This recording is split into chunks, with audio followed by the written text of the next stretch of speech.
हफ्ते के आखिरी दिन उतार चढ़ाव के बीच कारोबार और दिन के निचले स्तरों के आसपास ट्रेड करते रहे बाजार। सेंसेक्स और निफ्टी है भले ही सपाट, लेकिन बैंक निफ्टी पर है भरपूर दबाव। लंबा है वीकेंड, सोमवार को बाजार रहेंगे बंद। 3 दिनों की छुट्टी के पहले बचे हुए 1.5 घंटे में क्या कुछ होगा एक्शन और क्या करें आप अगले अहम हफ्ते की तैयारी, जो होगा वायदा सीरीज का आखिरी हफ्ता भी इस महीने का, इस साल का। तो आइए, आप देख रहे हैं फाइनल ट्रेड। स्वागत है आप सबका बंधन म्यूचुअल फंड के जी बिजनेस स्टूडियो में। नमस्कार, मैं हूं अनिल सिंह। नमस्कार, आपके साथ मैं हूं निहान। एक्शन पैक्ड डे तो है ही, क्योंकि हम लंबे वीकेंड में प्रवेश करने वाले हैं और अगला हफ्ता होने वाला है हमारा आखिरी हफ्ता तो इस साल का। तो चलिए अब अनिल जी से जान लेते हैं कि यहाँ से क्या करना है। सर, क्या बड़ी बात बता दें, बोलूं कि आफ्टरनून? नहीं, अच्छा ही है, कोई दिक्कत नहीं। देखो क्या होता है कि अच्छा या खराब कब है, इसलिए कि मार्केट बढ़े तब अच्छा और मार्केट घटे तब खराब, ये तो बहुत कॉमन डेफिनेशन होगी।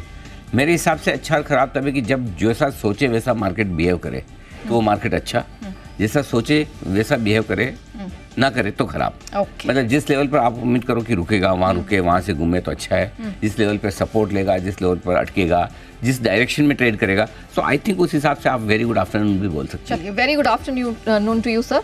बड़ी बातें बताइए। बिल्कुल, बड़ी बात ये है कि दिन के ऊपरी स्तरों से फिसल कर दिन के निचले स्तरों की तरफ आते हुए दिख रहे हैं बाजार। देखिए, जब 11 बजे हमने शो खत्म किया था तो लगभग हाईज के आसपास बाजार पहुंचने की कोशिश करते हुए दिख रहे थे और अब लोज के आसपास आते हुए दिख रहे हैं। ऊपरी स्तरों से अच्छी प्रॉफिट बुकिंग होती दिखी, करीबन 150 पॉइंट की निफ्टी में।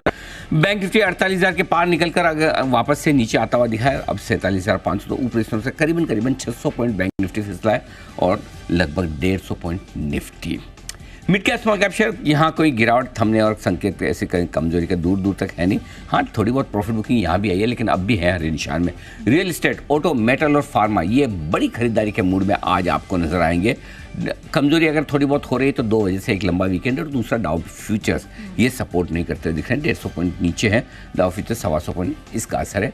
यूरोप के बाजारों में भी हफ्ते के आखिरी दिन कमजोरी के संकेत आपको नजर आएंगे। चलिए, तो ये तो बाजार की बड़ी बातें समझ ली। सवाल है मेरे मन में, मैंने सोचा वो पूछ लूं। सर, डाउ फ्यूचर्स प्रेशर में तो खैर सुबह से ही था, लेकिन जिस तरह का ये ट्रिपल डिजिट प्रेशर दिखाई दे रहा है, ये क्या इंडिकेट कर रहा है? थोड़ा कमजोरी के साथ हफ्ते के आखिरी दिन ट्रेड हो सकता है। सोमवार को अमेरिका के और दुनिया भर के बाजार क्रिसमस की छुट्टी की वजह से बंद रहेंगे, तो लंबे वीकेंड के पहले नेचुरली अमेरिका में भी वही हुआ है, एक दिन तेजी एक दिन मंदी और दूसरे दिन तेजी मंदी दोनों। हमारे यहाँ भी यही हुआ, परसों तेजी मंदी, कल तेजी और आज तेजी मंदी दोनों। So I think volatile trading session रह सकता है। लेकिन एक चीज़ समझिए नेहा जी, डाउ फ्यूचर्स की वजह से हम नहीं कर रहे हैं। हाँ, वो तो आपने सुबह भी बताया था। हाँ, अगर डाउ फ्यूचर्स की वजह से घटना होता तो बढ़े क्यों? क्योंकि सुबह भी तो 115-120 पॉइंट ही ऊपर थे, नीचे थे डाउ फ्यूचर। लगभग अभी 100 पॉइंट नीचे दिख रहे हैं, लगभग 100 पॉइंट भी नीचे थे। उसके बावजूद भी तो हम 21,400 के आसपास पहुंचे। सो प्लीज इनको दोष मत दीजिए। अच्छा, जिसकी गलती नहीं उसको क्यों, जिसकी होगी उसकी बताएंगे ना। अगर डाउ फ्यूचर्स की वजह से घटना होता तो बढ़े क्यों? सही बात है, बढ़ती नहीं आती ना दिन भर में। इसका मतलब है कि इग्नोर। अगर हम घट रहे हैं तो इसका मतलब जरूर आज कहीं न कहीं ऊपर के लेवल पे कोई तो बेच रहा होगा। कौन बेच रहा होगा? जो पिछले 4 दिन से बेच रहे हैं ऊपर में। एफआईज नीचे आता है तो खरीदते हैं, ऊपर आता है। आज सुबह ही तो अपने डिकोड किया था, एफआई थोड़े स्मार्ट हो रहे हैं। हाँ, आपने कहा था स्मार्ट हो रहे हैं। गिरावट आती है, जिस दिन 2 दिन गिरावट तेज हुई तो उस दिन उनकी बाई फिगर आई है। जब बढ़ रहे हैं तो उनकी सेल फिगर आ रही, तो यू नेवर नो। शाम आज सुबह जो अच्छी तेजी हुई तो उसमें एफआईज की तरफ से हो सकता है थोड़ी बहुत प्रॉफिट बुकिंग हो। सो डाउ फ्यूचर्स हमारे लिए ठीक है, अच्छे तो नहीं है। 100 पॉइंट नीचे देख के अच्छा तो नहीं लगता, लेकिन उनकी वजह से हम बहुत घट रहे हो ऐसा नहीं है। ठीक है। अच्छा सर, वैसे तो हमने देखा कि निफ्टी भी डेज लो पर आ गया है और पिछले आधे घंटे में ज़्यादा स्ट्रेट ऑन फॉल दिखा है, लेकिन निफ्टी के सामने बैंक निफ्टी है वो ज़्यादा प्रेशर में दिखा और पहले ही डेज लो पर आ गया। इसे कैसे देखें? मतलब ये तो इसमें बहुत ज़्यादा पढ़ने की जरूरत नहीं, मूड की बात है। अच्छा। वैसे बैंक निफ्टी गिरने के वक्त जनरली आजकल आगे रहता ही है, रिकवरी में भी यही आगे रहता है। सो थोड़ा सा ठीक है। और निफ्टी में क्या है कि थोड़ा ब्रॉड बेस्ड है मामला। कोई सेक्टर बचाने के लिए आ जाता है। आज मेटल, ऑटो वगैरह, आईटी थोड़े से बचाने के लिए आ गए। कभी कल रिलायंस आ गया, तो आपको निफ्टी में छिपने बचने की जगह काफ़ी है। ब्लू चिप बैंक्स भी काफ़ी हाँ, लेकिन आज बैंक्स में थोड़ी प्रॉफिट बुकिंग है, थोड़ी बिकवाली है। सो आई थिंक, और ऐसा तो कभी ज़रूरी है ही नहीं कि सारे इंडेक्सेस एक ही डायरेक्शन में चले। कितनी बार हम देखते हैं डाउन नस्डैक के तो ऐसे जाते हैं, हमने कभी उस पर ऑब्जेक्शन थोड़ी लिया। हाँ, तो हमारे भी इंडेक्स है, इनको अपनी मर्जी से चलने दीजिए। सर, ये एक्चुअली सवाल मैं इसलिए पूछ रही थी क्योंकि आपने सुबह मेंशन किया था कि रेंज के निचले सिरे में खरीदना है। इसका एक जवाब और देता हूँ कि बैंक निफ्टी क्यों घटा है। इसी का एक्सटेंशन जो है, घटने के लिए बैंक निफ्टी में सही जगह आ गई थी। कैसे? निफ्टी का हाई क्या है? 21,593, राउंड फिगर 21,600 समझ लीजिए, ठीक है। लाइफ टाइम हाई क्या है क्लोजिंग बेसिस पे? 21,450। तो आपके लिए रुकआउट की जगह क्या होगी? 21,450, 21,600 या 150 पॉइंट की रेंज। और जनरली 1 पॉइंट का आप करेक्शन मान के चलते हुए रेंज लेते हैं 21,400, 21,600, और आज 21,390 पे आप 21,400 पे पहुंचे, ठीक है। बैंक निफ्टी लाइफ हाई क्या है? 48,219। लाइफ टाइम हाई क्लोजिंग क्या है? 48,153। और आप कहाँ पहुंचे आज? 48,075। तो बैंक निफ्टी में पुराने लाइफ हाई के ज़्यादा नज़दीक पहुंच गए। और अब ऐसा तो मूड माहौल नहीं हुआ 3 दिन में, भले कल हम रिकवर हो गए, आज भी मौजूद, लेकिन जो कॉन्फिडेंस, जो जोश लाइफ हाई बनाया उस दिन था, वो तो आज नहीं है। वो नहीं है, हाँ, ऑफ कोर्स। वापस लाइफ हाई पे पहुंचने लगे, जोश वो नहीं है। अब डर है, जब लाइफ हाई पे लाइफ हाई बनाते जाओ बिना करेक्शन के, बिना किसी बड़ी करेक्शन के, बिना किसी बड़ी गिरावट के, तो जोश बहुत रहता है। जब एक बार घट के वापस आओ, चलो अभी तो आए हैं, है ना, चलो ठीक है, थैंक गॉड वापस आ गया भाव, ये वाली फीलिंग ज़्यादा होती है भैया। अरे वाह मार्केट मजबूत है, फिर लाइफ आई, ये वाली फीलिंग नहीं है। सो इसलिए बैंक निफ्टी पहले वहाँ पहुँचा 48,075 आज, इसलिए 48,150 आज सुबह से पहले वो कंजेशन जो है वहाँ परफेक्ट जगह बेचने के लिए। 47,925, 48,075 आज की आपको जगह दी है बेचने की। 47,900 आज का हाई मिला के देख लीजिए 48,073 का है। Okay, exactly.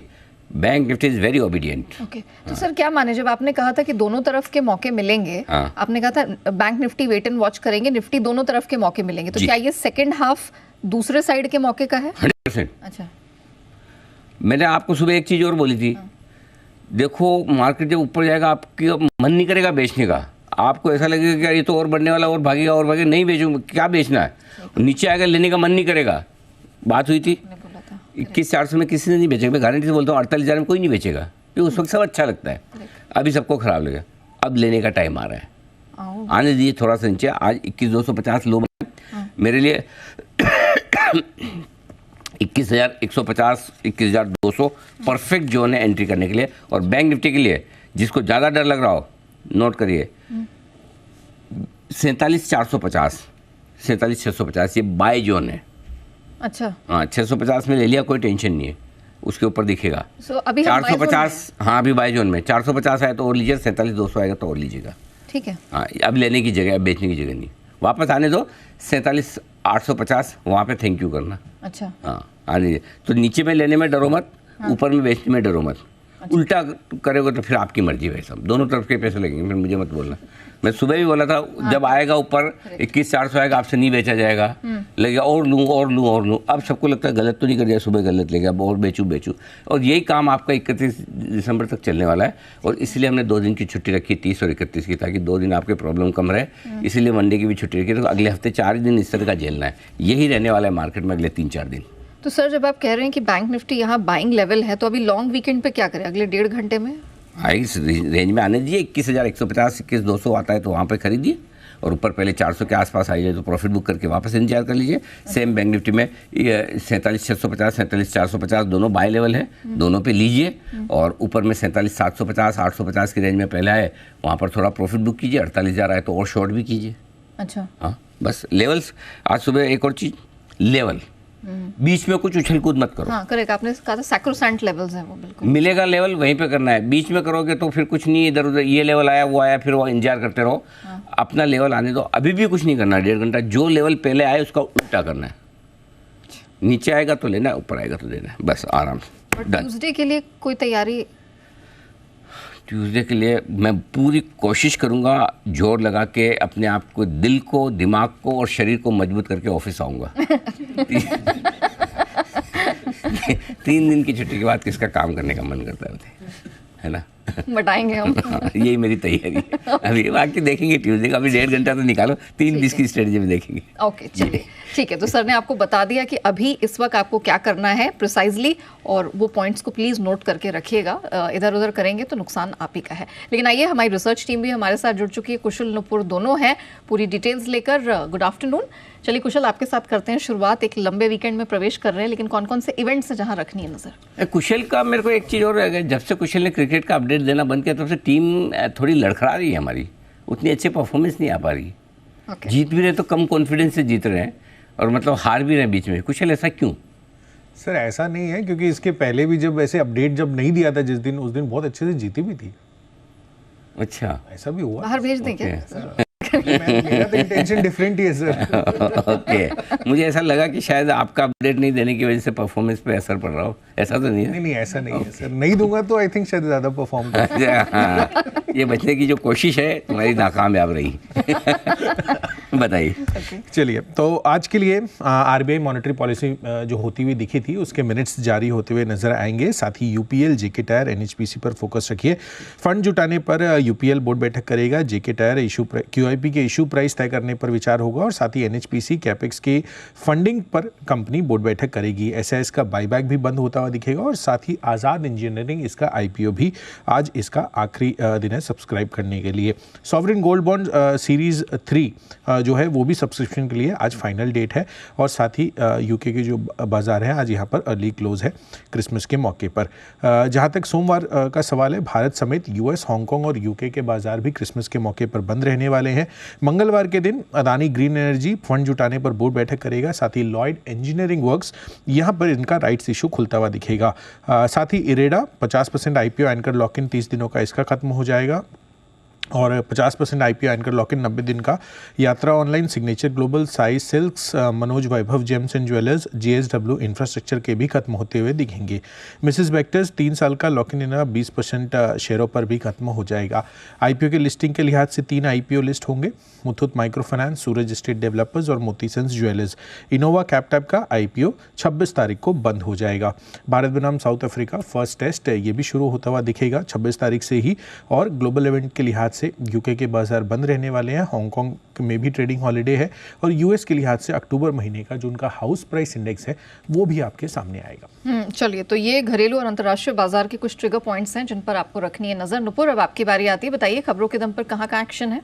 बिल्कुल, गुड आफ्टरनून। सबसे पहले शुरुआत करते हैं पॉलीकैब के साथ। सूत्रों के हवाले से हमें ये खबर मिलती हुई दिखी है, जहां पे आज सुबह से कंपनी के ऑफिस में आईटी डिपार्टमेंट की तरफ से चल रही है सर्च। कंपनी के प्रमोटर के घर पर भी सर्च होती हुई दिखी है, तो पॉलीकैब आज स्टॉक थोड़ा दबाव में आते हुए नजर आ रहा है। बीईएल काफ़ी पॉजिटिव न्यूज़ है कंपनी के लिए। एक बड़ा ऑर्डर यहाँ पे मिला है कंपनी को, 2760 करोड़ का ये ऑर्डर, और FY24 में अब तक कंपनी को करीबन 26,000 करोड़ तक के ऑर्डर्स मिलते हुए नजर आए।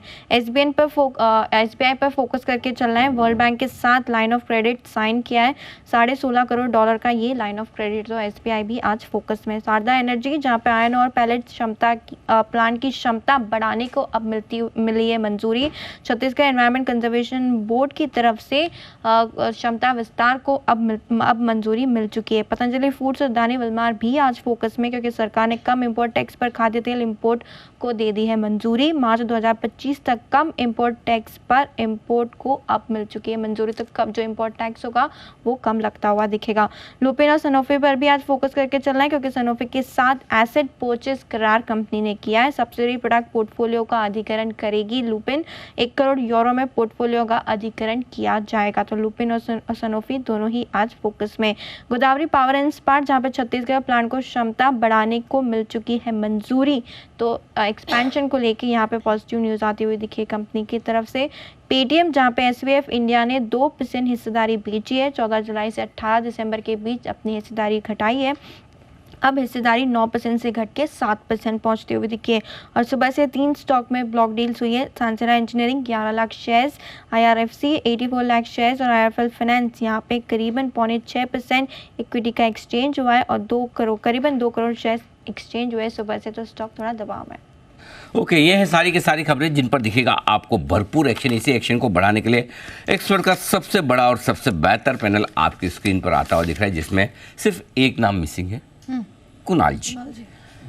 सो बाकी सारे के सारे एक्सपर्ट्स आ चुके हैं। कुणाल जी आज हाफ डे के मूड में हैं, बंसल जी तैयार हैं, वागले साहब तैयार हैं, आशु जी आ चुके हैं, सुमित जी का भी स्वागत, जय ठक्कर, जैन साहब और हिमांशु गुप्ता साहब, आप सबका बहुत बहुत स्वागत। एक विंडो जो कम है उस वो कुणाल जी की छुट्टी की वजह से। एनी आइडिया बंसल जी, कुणाल जी ने छुट्टी क्यों मार ली? अनिल जी, कुणाल जी ने छुट्टी नहीं ली। अनिल जी, कुणाल जी जो नहीं है इसके अनिल जी जिम्मेवार आप हैं। आपने जो उनकी मिकी माउस वाली टी शर्ट की इतनी तारीफ करी अनिल जी, वो डिमांड में आ गए हैं। वो डिमांड में अनिल जी चले गए। ओहो, he is in demand. Donald duck कोई तो होगा डोनाल्ड डक। या होगी, आई डोंट नो, जो भी। तो ओके, पता लगाए। हाँ, तो 3 दिनों के लिए पता लगाएं कि ये मिकी माउस कौन से डोनाल्ड डक के साथ गया है। जरा पता लगेगा, बताइएगा ज़रूर। तब तक आइए बिगुल की करते हैं शुरुआत। हिमांशु जी के लिए बिगुल, हिटमैन हिमांशु।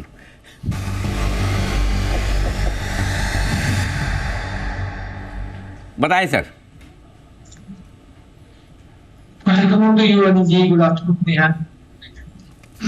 अनिल जी, खरीदारी करनी है और खरीदना है सन टीवी, जिसमें काफी अच्छी एक ब्रेकआउट होता हुआ नजर आ रहा है। स्टॉक आज वीकली बेसिस पर एक ब्रेकआउट दिखाता हुआ नजर आ रहा है जी। और मुझे लगता है कि ये स्टॉक 740 750 तक के टारगेट्स आज या ट्यूसडे को दिखाता हुआ नजर आ सकता है।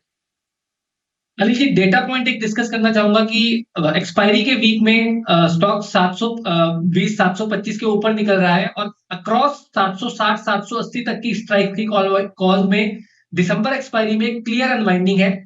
जनवरी सीरीज जो कि अभी स्टार्ट भी नहीं हुई अनिल जी, उसमें भी 750 की सीरीज की कॉल राइटर्स में ऑलरेडी अनवाइंडिंग शुरू हो चुकी है। मुझे लगता है सन टीवी एक यहाँ से अच्छी तेजी दिखा सकता है और न केवल इस एक्सपायरी तक, इस हफ्ते, बल्कि अगले महीने में भी स्टॉक में एक अच्छी मूव देखने को मिलेगी। तो 740 और 750 के 2 टारगेट्स के लिए सन टीवी में खरीदारी करें। स्टॉप लॉस के तौर पर 715 रुपए का स्टॉप लॉस लगाकर यहाँ पर एक खरीदारी करके चलने की सलाह है। सन टीवी खरीदारी करें, राय आपके लिए। आइए वागले साहब के लिए बिगुल है, वागले का वंडर।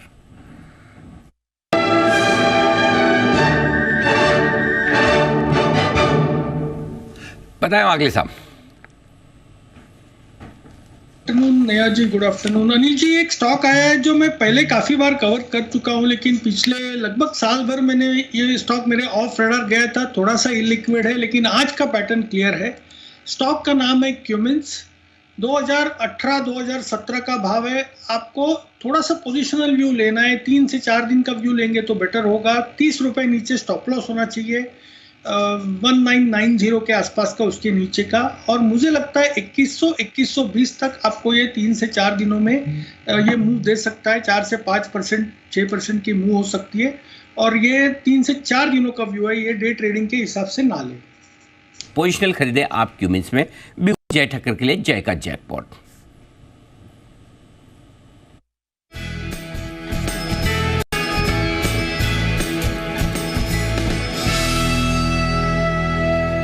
गुड आफ्टरनून जय, बताइए।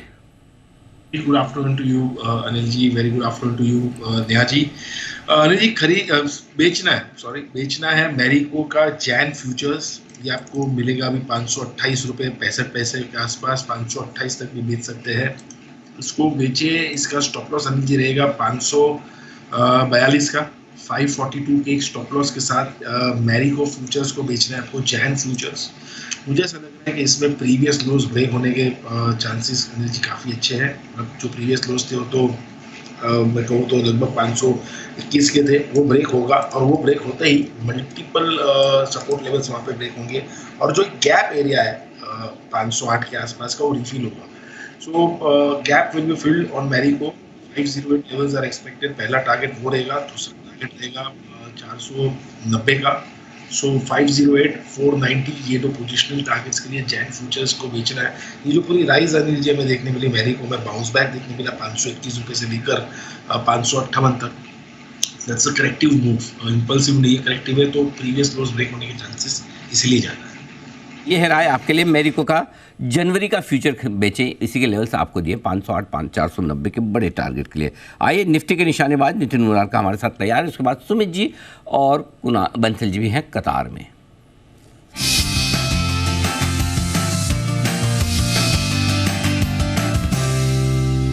नितिन जी बताएं सर। अनिल जी 4-5 मिनट देर हो गई, नहीं तो मुझे ये 21,400 की कॉल मिल जाती है 115 में। अभी 125 है, फिर अभी भी लेंगे 125 पे भी लेंगे। 21,400 की कॉल 124.25 है और मुझे ऐसा लग रहा है कि शॉर्ट कवरिंग आनी चाहिए और इसका स्टॉप लॉस बन रहा है आपका 100 रुपए का, यानी आप 24 रुपए का रिस्क ले करके इस कॉल को ले सकते हैं। अभी से लेके क्लोजिंग तक 1 घंटे बाकी हैं और मंडे को मार्केट बंद है, तो शॉर्ट कवरिंग आने के पूरे चांसेस लग रहे हैं। तो 124.25 में आप लेंगे। इसका टारगेट आपको रखना है 150 का फर्स्ट टारगेट और उसके ऊपर निकलती है तो 165 के टारगेट होंगे। तो 21,400 की कॉल ऑप्शन बाय करने की सलाह। मैं अवॉइड जी अनिल जी, बैंक निफ्टी में कुछ ट्रेड या अवॉइड? अनिल जी निफ्टी पे कॉन्फिडेंस ज्यादा है, बैंक निफ्टी का डेटा मैंने उतनी डीपली अभी एनालाइज नहीं किया, निफ्टी का ट्रेड लेंगे। Okay perfect. निफ्टी में 21,400 का कॉल ऑप्शन खरीदें, 125 में 100 का स्टॉप लॉस, 150 165। बिगुल सुमित जी के लिए सुमित का super hit.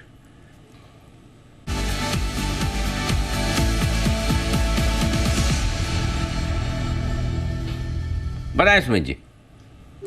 Good afternoon Anil ji. Anil जी बाय का स्टॉक रडार पे है, आईटी सेक्टर के अंदर थोड़ा मोमेंटम तेजी का बन रहा है। तो जो स्टॉक अभी मेरे रडार पे है उसका भाव चल रहा है 733, 734, 733, 734 का अभी भाव है। स्टॉक का नाम है बीसॉफ्ट। बिरला सॉफ्ट के अंदर मोमेंटम यहाँ से तेजी का बनना चाहिए। स्टॉक के अंदर रिसेंट के हाई के ऊपर आ चुका है, पूरा आईटी सेक्टर के अंदर मोमेंटम बना हुआ है। बीसॉफ्ट मेरे को लग रहा है कि यहाँ से एक बढ़िया मूव ऊपर की तरफ का दिखा सकता है। खरीदारी करें, जिन्होंने ले रखा है वो लोग होल्ड करें। स्टॉक का जो नीचे में चार्ट्स के ऊपर सपोर्ट दिखाई दे रहा है 723, 724 के पास है, तो 723 के स्टॉप लॉस से बीसॉफ्ट में खरीदारी करके चलने का सलाह रहेगा। ऊपर में जो टारगेट देखने को मिल सकते हैं 745, 750, ये दो लेवल जल्दी शॉर्ट टर्म में ट्रेडिंग के लिहाज से देखने को मिल सकते हैं, तो खरीदारी करें बीसॉफ्ट। बिरला सॉफ्ट खरीदारी करने की राय यहां पर आती हुई सुमित जी की तरफ से। बंसल जी तैयार हैं चार्ट कॉर्नर के साथ।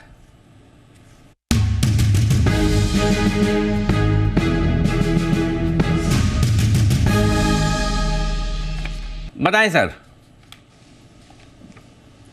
Anil ji if you remember LIC housing हमने दिया था 475 के अराउंड और बोला था प्री कोविड हाइस के ऊपर निकल रहा है। तो अभी जो चार्ट कॉर्नर पिक है बैंकिंग स्टॉक है, फ्रंट लाइन बैंकिंग स्टॉक है अनिल जी, इसको आप रेगुलरली रिकमेंड करते आ रहे हैं और ये प्री कोविड हाइस के नीचे है।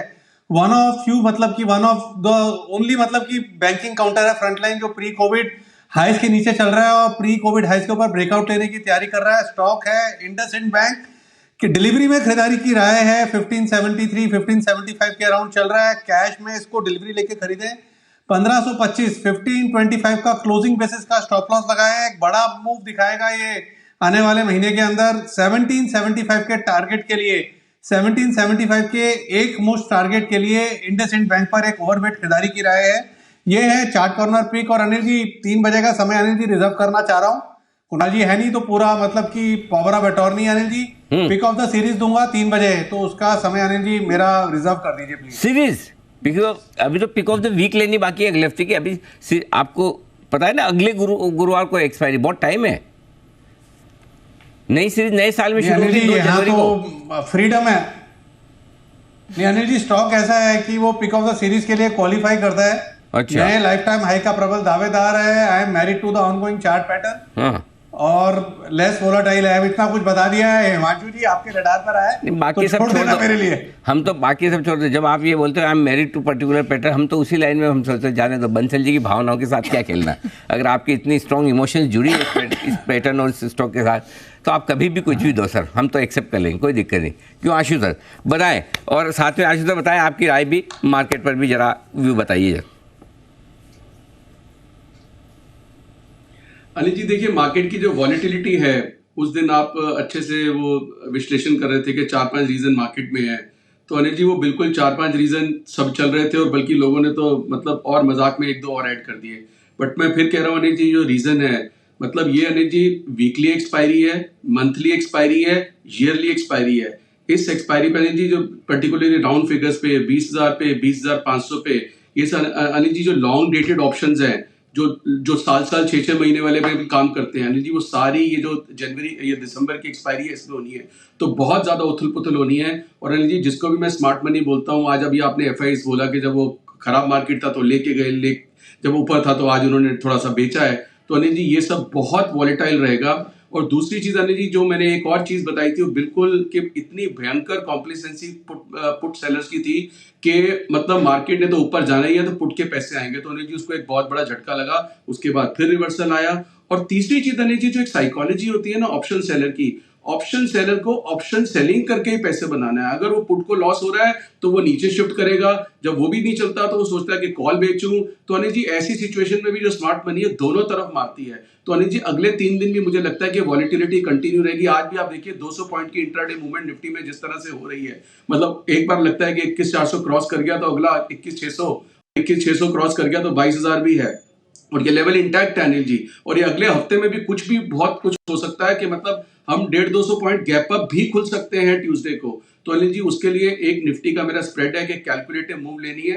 एंड अनिल जी मतलब उथल पुथल, या तो आप अनिल जी क्रिसमस और न्यू ईयर को अपना खराब कोई ट्रेडर नहीं करना चाहता तो बिल्कुल ऑप्शन के लिए बैठ जाए, नहीं तो इतनी वॉलेटिलिटी होगी। जैसे मैंने बोला वीकली एक्सपायरी है, मंथली एक्सपायरी है, ईयरली एक्सपायरी है, तो one has to be conscious of this fact and play accordingly and safe play करे। नीचे का ऊपर का 400-500 पॉइंट का कोई भी लेवल उथल पुथल कर सकता है और डबल 3 गुना भाव हो जाएंगे। और अनिल जी दूसरी चीज एक इंपॉर्टेंट चीज ये है, जैसे अनिल जी अगर आप सेक्टर्स को देखो सारे जो हम कह रहे हैं, मतलब चाहे हम भी थोड़ा सा कॉम्प्लेसेंट हो रहे थे कि मेटल सीमेंट पावर उसमें करेक्शन भी आई, लेकिन अनिल जी सारे स्टॉक्स में अगर मैं देखूं ना, एक इंडस टावर है जो अपने ऊपर के भाव से नीचे आया और वापस वहां पे 190 के ऊपर नहीं है। अदरवाइज अनिल जी सारे स्टॉक्स ऑलमोस्ट मतलब एक भी स्प्रेड लॉस में नहीं है। दूसरी चीज अनिल जी अगर फ्यूचर का सौदा हो तो उस दिन का जो फिरोशियस मूव था अनिल जी 100% सौदा कटता है। आज मैं कितने सारे स्प्रेड देख रहा था अनिल जी वापस काफी प्रॉफिट में आ गए, या मतलब वैसे तो सारे बुक ही कर लिए थे, लेकिन तो अनिल जी इतनी शांति रहती है ऑप्शन पे। तो मेरा अभी भी बहुत स्ट्रांग व्यू रहता है कि अगर आपको ट्रेडिंग करनी है तो इन द मनी ऑप्शन को रिप्लेस करके करिए, वो बेटर है। नहीं तो अनिल जी देखिए स्टॉक का भाव तो एक जैसे सेल अनिल जी 100 रुपए में बोला 116 गया, 116 का कल परसों 102 रुपए था, आज फिर 111 रुपए है। लेकिन अगर किसी ने अनिल जी ऑप्शन बेची हो जिसकी 25 रुपए की 150 रुपए हो गई, लॉस बुक हो गया, खत्म, जयराम जी की कुछ नहीं कर सकता, पैसे वापस आ ही नहीं सकता। तो उस चीज का बहुत ध्यान रखना पड़ता है। अब अनिल जी जिस तरह से मैंने बोला कि कहीं ना कहीं बायस मुझे पॉजिटिव लगता है और मतलब उथल, क्योंकि जो डेटा अनिल जी पुट का जो मूव आई थी ना उसमें बहुत संभल गया, मतलब काफी लोगों ने शायद लॉस बुक किए या एक्सपायरी के बाद काफी वैसे हल्का हो जाता है, तो अब डेटा कंट्रोल में है। तो मेरा बायस पॉजिटिव अनिल जी, उसके लिए एक स्टॉक का बुल स्प्रेड है और एक निफ्टी का बुल स्प्रेड है, आप कहें तो मैं शेयर करता हूँ। बिल्कुल, मैं आपके पास आ ही रहा हूँ। निफ्टी के बुल स्प्रेड के लिए पहले एक बार बिगुल स्विंग के सुल्तान आशु मदान।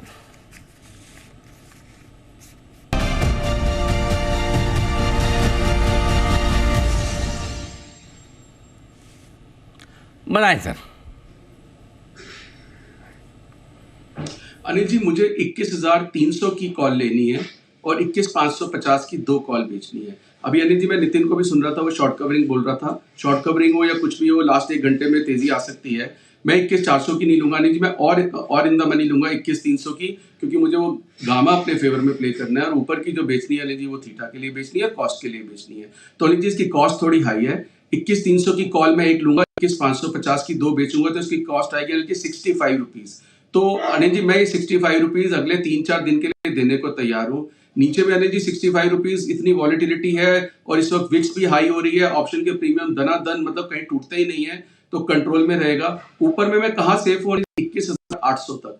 तो मेरा पहला अनिल जी एक रेजिस्टेंस था 21,400 जो आज हमने देखा ढंग से क्रॉस नहीं हुआ, वही इंपॉर्टेंट है। अगर वो क्रॉस होता है तो अनिल जी 21,600 भी, और अगर 21,600 क्रॉस हो गया तो अनिल जी हम 22,000 की तरफ जा रहे हैं। अब वो अगले हफ्ते में जाएंगे, जनवरी के फर्स्ट वीक में जाएंगे, 21,600 बहुत इंपॉर्टेंट है। बट अभी अनिल जी मैं जो प्ले कर रहा हूँ वो 21,400 और 21,600 के लिए प्ले कर रहा हूँ, और उसके लिए अनिल जी 21,300 की in the money Anil ji 21,330 चल रहा है, इन द मनी कॉल लेनी है एक, और 21,550 की 2 बेचनी है, कॉस्ट है 65 रुपीज। बाकी अनिल जी मंडे तक छुट्टी है, ट्यूसडे वेडनेसडे थर्सडे 2 दिन है, 3 दिन है, रिव्यू करेंगे आपके साथ।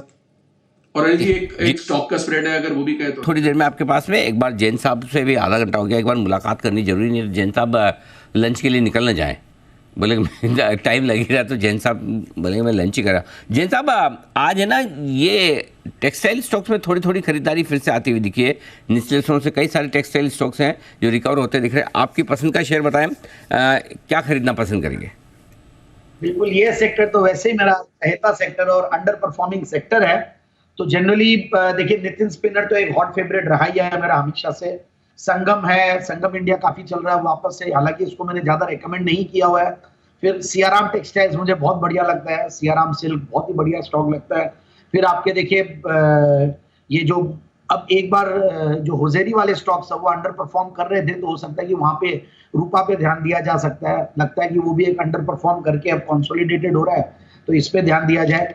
और भी बहुत सारे स्टॉक है, द लिस्ट इज लॉन्ग, और मुझे ऐसा लगता है कि केमिकल्स है या फिर टेक्सटाइल्स है, पेपर है, ये सब स्टॉक्स अंडर परफॉर्म कर रहे थे, तब इन पे बिल्कुल नजरें बनाए रखनी चाहिए। और मार्केट्स में जैसे जैसे आप बोलते हैं कि भाई आज 25% आपका SIP हो जाना चाहिए, तो उस तरीके से इन टाइप के स्टॉक्स में हमें मैं अभी टेक्सटाइल स्टॉक्स को ही देख रहा था। अनिल जी आप बोल रहे थे ना कि लंच पे तो नहीं जा रहा था, मैं फ्रूट्स जरूर खा रहा था, बट कुछ रिसर्च भी कर रहा था, तो मुझे लग रहा है कि ये स्टॉक्स टेक्निकली भी बहुत बढ़िया है और फंडामेंटली भी बहुत बढ़िया लेवल्स पे। मैंने एक फेज 3 बोल के एक स्टॉक दिया हुआ है, वो बहुत बढ़िया लगता है। So the list is long Anil ji, काफी सारे और भी रेकमेंड कर सकते हैं, बट बिल्कुल टेक्सटाइल स्टॉक्स पे बने रहना चाहिए और बिल्कुल इन लेवल्स पे लेना भी चाहिए। ये फ्रूट्स खाते हुए रिसर्च करते हुए क्या रिजल्ट्स कुछ ज्यादा बेहतर आते हैं? ऐसा कोई स्टडी हुई है, ऐसी कोई रिसर्च इस खाते हुए? आपने बोला नहीं, लंच मैंने कर लिया, मैं साइड में बैठे कर रहा था। ओके, तो लंच के लिए तो मैं जाता नहीं। ओके जय भी खाने पीने का मामला हो तो जय से बेहतर रिसर्च कौन कर सकता है? जय इस पर विशेष टिप्पणी भी और अपना पूरा वर्डिक्ट भी देना चाहते हैं, बताइए जय। अनिल जी बिल्कुल, बहुत ही बढ़िया रिजल्ट आते हैं, उसे कहते हैं फ्रूटफुल रिजल्ट। फ्रूट्स खाने से फ्रूटफुल रिजल्ट आते हैं अनिल जी। फ्रूटफुल रिसर्च क्या बात है? रिजल्ट आते हैं। अच्छा, जय के अगर फ्रूट्स खाते और मिठाई खाते हुए जय कहेंगे स्वीट रिजल्ट्स आएंगे। जय को आप खाने के हिसाब से कोई भी दो, वो पॉजिटिव रिसर्च आने वाली है बिल्कुल। हाँ, मतलब खाते रहो। इम्पोर्टेंट इस दोनों चीज़ में जो जय बता रहे हैं, एक चीज़ आप, एक एक्टिविटी आपकी रिसर्च है, एक खाना है। तो जैन साहब जैसे रिसर्च पे फोकस कर रहे हैं, जय के हिसाब से इम्पोर्टेंट एक्टिविटी खाना है, साथ में रिसर्च चल रही है, होती रहेगी। इम्पोर्टेंट ये जय साहब, please try to understand, learn from Jai. Anil जी आप ऐसे तो अनिल जी मैं बहुत बच के खाता हूँ अनिल जी। क्या बात करें? पीसीआर को पूछिए Anil ji, maximum 70% time Anil ji show के दौरान मेरा कुछ ना कुछ खाने का चलते रहता है। आपका और जैन साहब का बड़ा कंपटीशन है फिर, इसका मतलब चाहिए। आइए बढ़ते आगे और तैयार है सेठी साहब बिगुल के साथ, करते हैं उनका स्वागत। सदाबहार सेठी साहब की short term pics.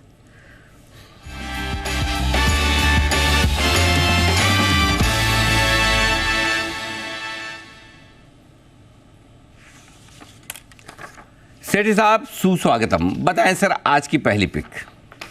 Good afternoon Anil ji, good afternoon Neha. Anil ji आज का जो पहला स्टॉक है, स्टॉक का नाम है रोसेल इंडिया, जो अभी 458 रुपए के आसपास ट्रेड कर रहा है। पहले इसके शॉर्ट टर्म टारगेट है 500 रुपए के, स्टॉप लॉस रखना है 450 रुपए का। वैसे तो ये कंपनी चाय के कारोबार के लिए जानी जाती है, इसके 7 टी स्टेट्स है असम में, और एक्सपोर्ट करती है चाय to different countries like US, UK, Germany वगैरह। बट इसका जो एक बड़ा कारोबार है जिससे 51% से ज्यादा रेवेन्यूज आते हैं, वो है इसका इंजीनियरिंग डिवीजन, जिसके अंतर्गत ये एरोस्पेस और डिफेंस इस सेगमेंट को कैटर करती है, जो कि आजकल फोकस में है। और इनकी सब्सिडियरी है रोसेल टेक्सास लिमिटेड नाम की, उसके अंतर्गत ये काम करती है। और ये one of the largest suppliers है टू हनीवेल, यूएसए की जो कंपनी है हनीवेल, वो उसकी एक one of the largest suppliers. फिर लॉकहीड मार्टिन भी इनका कस्टमर है, बोइंग को भी कैटर करती है। और हमने कई बार मैंने इसका जिक्र किया कि बोइंग का एक नया मैन्युफैक्चरिंग प्लांट आ रहा है बेंगलोर के पास, on 43 acres of land near Bangalore international airport, और वो करीबन भारत से 10,000 करोड़ का एनुअली कंपोनेंट सोर्स करेंगे भारत से। और इनका भी जो मैन्युफैक्चरिंग फैसिलिटी है वो बेंगलोर में ही है, और वहाँ पे ये F-16 फाइटर जेट्स के लिए इलेक्ट्रिकल पैनल्स वगैरह बनाते हैं और कई सारे और कंपोनेंट्स बनाते हैं एरोस्पेस के लिए। और ये जो डिवीजन है इसका डीमर्जर जल्दी होना चाहिए, बोर्ड और शेयर होल्डर्स का ऑलरेडी अप्रूवल कंपनी ले चुकी है, तो वो एक बड़ा ट्रिगर रहेगा। फिर कई सारी यूएस और इंटरनेशनल कंपनीज के साथ इस सेगमेंट में इनका टाई अप है। और अभी हम देख भी रहे हैं आजाद इंजीनियरिंग नाम का आईपीओ खुला हुआ है, बहुत जबरदस्त रेस्पॉन्स मिला है, वो भी इसी सेगमेंट की कंपनी है। मुझे लगता है ये स्टॉक भी बहुत अच्छा करेगा। और इसी सेगमेंट की सांसेरा इंजीनियरिंग मेरा एक पसंदीदा स्टॉक रहा है, कई बार बार रिकमेंड करता हूँ, और हाल ही में आपने भी Anil ji stock of the day के रूप में इसको रिकमेंड किया। बट चूंकि उसको एक इंजीनियरिंग कंपनी के रूप में देखा जाता है, तो हमने काफी अच्छी तेजी इन दिनों में देखी है। ये स्टॉक थोड़ा एक मुझे लगता है कैचअप करना चाहिए, तो खरीदारी करने की सलाह। फंडामेंटल्स बहुत मजबूत है, अच्छी खासी एफआईएस डीआईएस की हिस्सेदारी है, तो खरीदारी करनी है रोसेल इंडिया में for a target of 500, stop loss of 450। Okay, Rosell पहला स्टॉक, बताएं सर दूसरा। आज का जो दूसरा स्टॉक है वो भी एक दमदार कंपनी है, स्टॉक का नाम है बीएलएस इंटरनेशनल, जो अभी 306 के लेवल्स पे ट्रेड करता है। पहले शॉर्ट टर्म टारगेट है 330 के, और स्टॉप लॉस रखना है 298 रुपए का। ये दुनिया की बिगेस्ट ग्लोबल प्लेयर है इन वीजा एप्लीकेशन आउटसोर्सिंग। ये कंपनी मतलब गवर्नमेंट्स को और सिटीजन्स को इस तरह की सर्विसेज प्रोवाइड करती है, जैसे visa services, passport services, biometric services, e visa, और one of the top 3 players है सब सेगमेंट में मिला के। और कंपनी ये आजकल दूसरे सेक्टर्स में भी फोरे कर रही है, जैसे जो ई गवर्नेंस का सेक्टर है, कई सारे स्टेट गवर्नमेंट्स के साथ टाई अप किया है, यूपी, पंजाब, राजस्थान, कर्नाटका वगैरह, और कई सारे जो कंट्रीज हैं उनके साथ भी इनका नए रेगुलर इंटरवल पे उनके साथ कॉन्ट्रैक्ट करती रहती है। और बहुत ही जबरदस्त फंडामेंटल्स है। पैट सितंबर तिमाही में था 82 करोड़ का, जो पिछले साल 50 करोड़ का पैट था। रिटर्न ऑन इक्विटी 25%, एक जीरो डेट कंपनी है, बहुत अच्छी दर से कंपनी ग्रो कर रही है। और ये स्टॉक भी अभी रडार पे आने के पीछे एक कारण है कि इसका भी एक सेबी से हाल ही में अप्रूवल मिला है। इनका जो BLS ई सर्विसेज, उसके आईपीओ के लिए सेबी से इनको मंजूरी मिली है, तो उसका भी आईपीओ जल्दी आना चाहिए। तो मुझे लगता है ये स्टॉक भी अच्छा करेगा, तो खरीदारी करने की सलाह BLS इंटरनेशनल में for a target of 330, stop loss of 298 के एक्शन भरपूर है BLS इंटरनेशनल, यहाँ पर भी खरीदारी की राय। धन्यवाद सेठी साहब। आइए न्यू ईयर पिक लेना था, हमें 2:15 पे थोड़े से हम चल रहे हैं देरी से।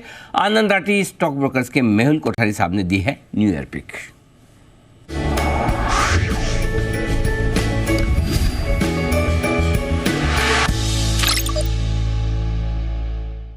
मेरी जो न्यू ईयर 2024 के लिए इन्वेस्टमेंट पिक है वो है डिलीवरी में डिलीवरी करके एक्यूमुलेट कीजिए। 380 से लेकर 360 तक धीरे धीरे आप एक्यूमुलेट कर सकते हैं। इसका स्टॉप लॉस होगा 310 रुपए का, और अपसाइड टारगेट हमें लगता है 550 तक के टारगेट्स 2024 में देखने को मिल सकते हैं। डिलीवरी एक बेहतरीन लॉजिस्टिक कंपनी है, इंडिया की फास्टेस्ट ग्रोइंग कंपनी है बाय रेवेन्यू। इसके मार्क्यू क्लाइंट्स जो है वो हेवल्स, टाटा मोटर्स, मामा अर्थ, ये सभी के डिलीवरीज ये कंपनी करती है। और हाल ही में हमने देखा है कि delivery has partnered with Amazon web services, तो ये एक बहुत ही अच्छी बात है, बहुत ही अच्छा ट्रिगर हो सकता है। तो टेक्निकली हमें लगता है कि ये काउंटर 310 के स्टॉप लॉस से एक बार के लिए बाय करना चाहिए, पोर्टफोलियो में एक्यूमुलेट करना चाहिए। अपसाइड टारगेट 500 और 550 का हमारा बनके आता है 2024 के लिए। ओके, साल 2024 की न्यू ईयर पिक हमने देखा मेहुल कोठारी जी की तरफ से निकल कर आई है डिलीवरी में। लेकिन आइए अब 2:30 बजे, इनफैक्ट 2:30 के पार निकल गए और वक्त हो गया है सर की 2:30 बजे की स्ट्रैटेजी का।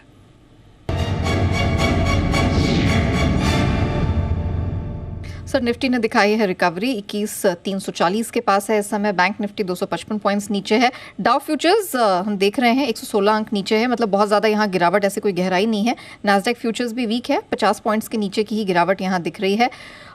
मिक्स बैग यूरोप में दिख रहा है, थोड़ी सुस्ताई हुई चाल है, और ब्रेंट अपने आप को 80 के इर्द गिर्द टिकाए हुए है। रुपया डेज हाई पर है, क्या करना है सर? तेजी, अच्छा व्यू तो क्लियर ही है, अब नीचे आए ले लीजिए, अब वो नीचे से रिकवर हो रहा है। अब वापस आप 300 से 340 तक आ गए हैं, जिस तरह की बात आशु जी भी कर रहे थे, जो नितिन जी भी कर रहे थे। वापस से 21,400 की तरफ जाने की तैयारी, 21,335 हो गया। नेक्स्ट लेवल है 21,365 का, 335 के बाद 365 और 390, ये दो टारगेट और दिन के लिए बनते हैं। वहाँ पर आप प्रॉफिट बुक कर लीजिए 400 के आसपास, 400, 425 के आसपास। नीचे पहले आ जाए 250 के आसपास आए तो वहाँ एंट्री कीजिए। ये आपके लिए व्यू तेजी की तरफ। सर क्यों है मैं बता दूं, 21,300 के नीचे बंद नहीं होगा, इसकी संभावना पूरी है। 86 लाख शेयरों का ओपन इंटरेस्ट है पुट में। ऊपर में 21,400 पे कॉल राइटिंग छोटी है, बड़ी है 21,500 पे, तो रेंज थोड़ी सी बड़ी निकल कर आ रही है और आप सपोर्ट के आसपास हैं। बैंक निफ्टी का जहाँ तक सवाल है 47,600 के आसपास है, 47,500 में इंपॉर्टेंट लेवल है, उसके नीचे 3 बजे तक नहीं जाना चाहिए। गए तो थोड़ी सी रिस्क बढ़ती है। 47,450, 47,500 सपोर्ट है, और ऊपरी स्तरों पर 47,725, 47,850 तक जाने की कोशिश हो सकती है, और वहाँ प्रॉफिट बुकिंग करें।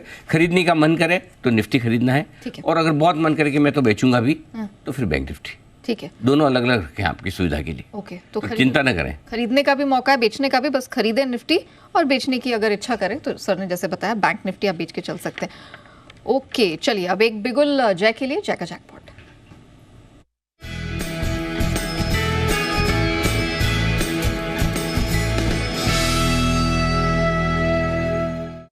जय, गुड आफ्टरनून, बताइए। आफ्टरनून नया जनवरी फ्यूचर्स खरीदे, एम्फोसिस का 27 पर ट्रेड कर रहा है, 2727 पर ये खरीदे। एक छोटा सा स्टॉप लॉस रहेगा यहाँ पे 2667 का, तो 2666 के स्टॉप लॉस के साथ खरीदे 2727 पर जैन फ्यूचर्स एम्फोसिस का। इसमें डेफिनेटली एक अच्छा मूव आपको देखने मिल सकता है। आईटी ओवरऑल में बुलिश हुई अनिल जी के साथ, मैं भी आईटी में काफी समय से बुलिश हुई, और मुझे ऐसा लग रहा है कि ऊपर में आपको 2855 से लेकर ये गैप एरिया तक जा सकता है। 3000 तक, तो पोजिशनली 3000 तक के लेवल्स भी आपको आते हुए एम्फोसिस में देखने मिल सकते हैं। It has been a laggard, but then slowly and gradually इसमें मोमेंटम पिकअप होते हुए देखने मिल रहा है, लॉन्ग पोजीशंस, लॉन्ग बिल्डअप होते हुए देखने मिल रहा है। सो आई थिंक यस, इसे खरीद के चलिए। ओके, चलिए, तो एम्फेसिस जनवरी फ्यूचर्स ये आ रहा है पसंद, और 2850 के सीधा पार निकलेगा तो 3000 तक का लेवल यहाँ पर दिखाई दे रहा है। बिल्कुल आशु जी। ओके, चलिए, आशु सर हमारे साथ है। सर बिल्कुल। अरे कब से इंतजार कर रहे, स्प्रेड देना है भाई। चलिए, सिंह के सुल्तान आशु मदान सर के लिए बिल्कुल।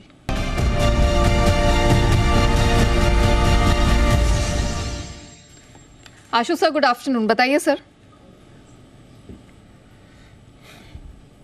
अनिल जी, आप स्क्रीन पे शायद इतना ध्यान से मतलब ऑप्शन प्रीमियम नहीं देखते। आप अनिल जी नोटिस करिए, जो निफ्टी 15-20 पॉइंट बढ़ा है, और नॉर्मली अगर 20 पॉइंट निफ्टी बढ़ता है तो जो इन द मनी कॉल या उसके आसपास का स्ट्राइक होता है अनिल जी, ऑलमोस्ट आधा पॉइंट्स बढ़ते हैं। अनिल जी, जितना निफ्टी बढ़ा उससे 1.5 गुना भाव प्रीमियम के बढ़ गए हैं, और ऐसा मतलब रेयरली देखा है। तो मैंने कहा अनिल जी, मतलब आप ये ट्वीट करके पूछ लेना कि आज कैसी उथल पुथल हो रही है और अगले 3 दिन में क्या होनी है। अनिल जी, कोई लॉजिक, कोई मतलब कैलकुलेशन, कोई बैक शूज कुछ नहीं चलेगा कि ऐसी कैलकुलेशन लोगों को सामने आएंगी। तो अनिल जी, इसलिए निफ्टी में मतलब मैं ऑप्शन के लिए बहुत मतलब बीवेयर कर रहा हूँ सबको कि ध्यान रखना। अनिल जी, स्प्रेड है 560 की हिंडाल्को की कॉल लेनी है और 580 की हिंडाल्को की कॉल बेचनी है। अनिल जी, 7-8 रुपए का स्प्रेड बनेगा, और 7-8 रुपए, 560 और 8 मतलब 568 ही हिंडाल्को फ्यूचर चल रहा है। लेकिन मुझे इस तरीके से लेना है अनिल जी कि मैं शांति रखूंगा बिल्कुल, के ऊपर 580 से ऊपर जाएगा तो मेरा बहुत अच्छा प्रॉफिट होएगा। लॉट साइज भी डिसेंट है, 8 रुपए की चीज अनिल जी अगर 16 रुपए 20 रुपए हो गई तो बहुत अच्छे पैसे आ जाएंगे। ज्यादा से ज्यादा वर्स्ट केस में अनिल जी मुझे 8 रुपए का लॉस नहीं होता अगर 50 रुपए भी हिंडाल्को घट जाए। तो सबसे अच्छी चीज है, 3 दिन की एक्सपायरी है, इसके बाद सिर्फ रह जाएगी। हिंडाल्को लेना है, लेकिन इस तरीके से लेना है। अगर जनवरी में लेना है तो अनिल जी वो चीज अलग है, बट मैं ये स्प्रेड बना रहा हूँ। 560 की एक कॉल लीजिए, 580 की बेचिए। As good as future, unlimited loss ऊपर हो ही नहीं सकता क्योंकि एक बेच रहे हैं, और वर्स्ट केस में 8 रुपए जा सकते हैं आपके बस। हिंडाल्को पर ये राय आती हुई 560 की एक कॉल खरीदनी है, और आशु सर 580 की एक कॉल बेचने की रिकमेंडेशन दे रहे हैं। मेटल्स पे हम लगातार फोकस भी कर रहे हैं, और हिंडाल्को भी आज पूरे दिन सुर्खियों में रहा है। जैन साहब, आईटी स्पेस पर सर आपसे फोकस करेंगे, क्योंकि विप्रो आज हमने देखा कि जब हमने 2 बजे की शो की शुरुआत की, निफ्टी के टॉप गेनर्स में था, और आज बहुत सारे आईटी स्पेस की कंपनियां हैं जो अच्छा प्रदर्शन दिखा रही है। क्या सेंस बन रहा है सर इस स्पेस में अब? नहीं, बिल्कुल, देखिए, इनफैक्ट मुझे ध्यान है कल भी इसके ऊपर डिस्कशन हुआ था आईटी स्टॉक्स को लेकर, और जो यूएस में जो एक पॉजिटिव सेंटिमेंट्स आए फेड की वजह से, और जो इन्फ्लेशन भी बिफोर टाइम थोड़ा कंट्रोल होने की बातचीत हो रही है, तो इन सब से कहीं ना कहीं, और हालांकि एक्सेंचुअर ने बहुत ज्यादा पॉजिटिव रुझान भी नहीं दिया, but still IT stocks in India doing well, because काफी अंडर परफॉर्म कर रहे थे बहुत ज्यादा नीचे के लेवल्स पे। और आप अगर विप्रो को देखें तो विप्रो अपने लाइफ टाइम हाई से तो बहुत नीचे, और अभी जैसे एम्फेसिस की बात कर रहे थे जय, तो एम्फेसिस को भी मैं देख रहा था, अगर लाइफ टाइम हाईज देखे या पिछले 3 साल के भी हाईज देखे, वहां से भी काफी नीचे है। कोफोर्ज है, ये सारे बड़े स्टॉक्स तो ही है। तो टीसीएस, इन्फोसिस, ये तो बहुत बढ़िया लगते ही है। विप्रो आज अच्छा खासा आउट परफॉर्म किया। फिर छोटे स्टॉक्स है, मैं तो हमेशा जो मिड कैप आईटी स्टॉक्स है उन पे तो बहुत ज्यादा नजरें बनी रहती है। तो सैक्सॉफ्ट है, वहां पे काफी रेकमेंड किया हुआ है। सिग्निटी रेकमेंड किया हुआ है, या डी-लिंक है वो रेकमेंड किया हुआ, हालांकि वो हार्डवेयर में है। Even MapmyIndia, C info system, वो कल मैंने रेडगेन टेक्नोलॉजीज, वो ट्रैवल टेक का, मान लीजिए आईटी भी है तो ट्रैवल टेक है, तो वो एक बहुत बेहतरीन स्टॉक है। So there are a number of stocks, और आईटी में मुझे ऐसा लगता है कि मिड कैप आईटी स्टॉक्स बहुत बढ़िया है, वहां पे बिल्कुल ध्यान देना चाहिए। आर सिस्टम्स के ऊपर हम लोगों ने रिकमेंडेशन दी थी, वो बहुत चला हुआ है। तो overall I am quite bullish, और मुझे लगता है कि ये स्पेस और भी आगे बूम करेगा। मिड कैप में तो वैल्यूएशंस भी सस्ते हैं, लार्ज कैप में लेवल सस्ते हैं, तो ओवरऑल बिल्कुल बने रहना चाहिए। ओएफएसएस है, again it's a good stock at good levels, तो I am bullish on IT stocks. चलिए, तो ये राय बन रही है, और मिड कैप आईटी स्पेस खासतौर से जैन साहब को पसंद आ रहा है तो उस पर फोकस जरूर करें। एक बिगुल सुमित जी के लिए, सुमित सुपरहिट।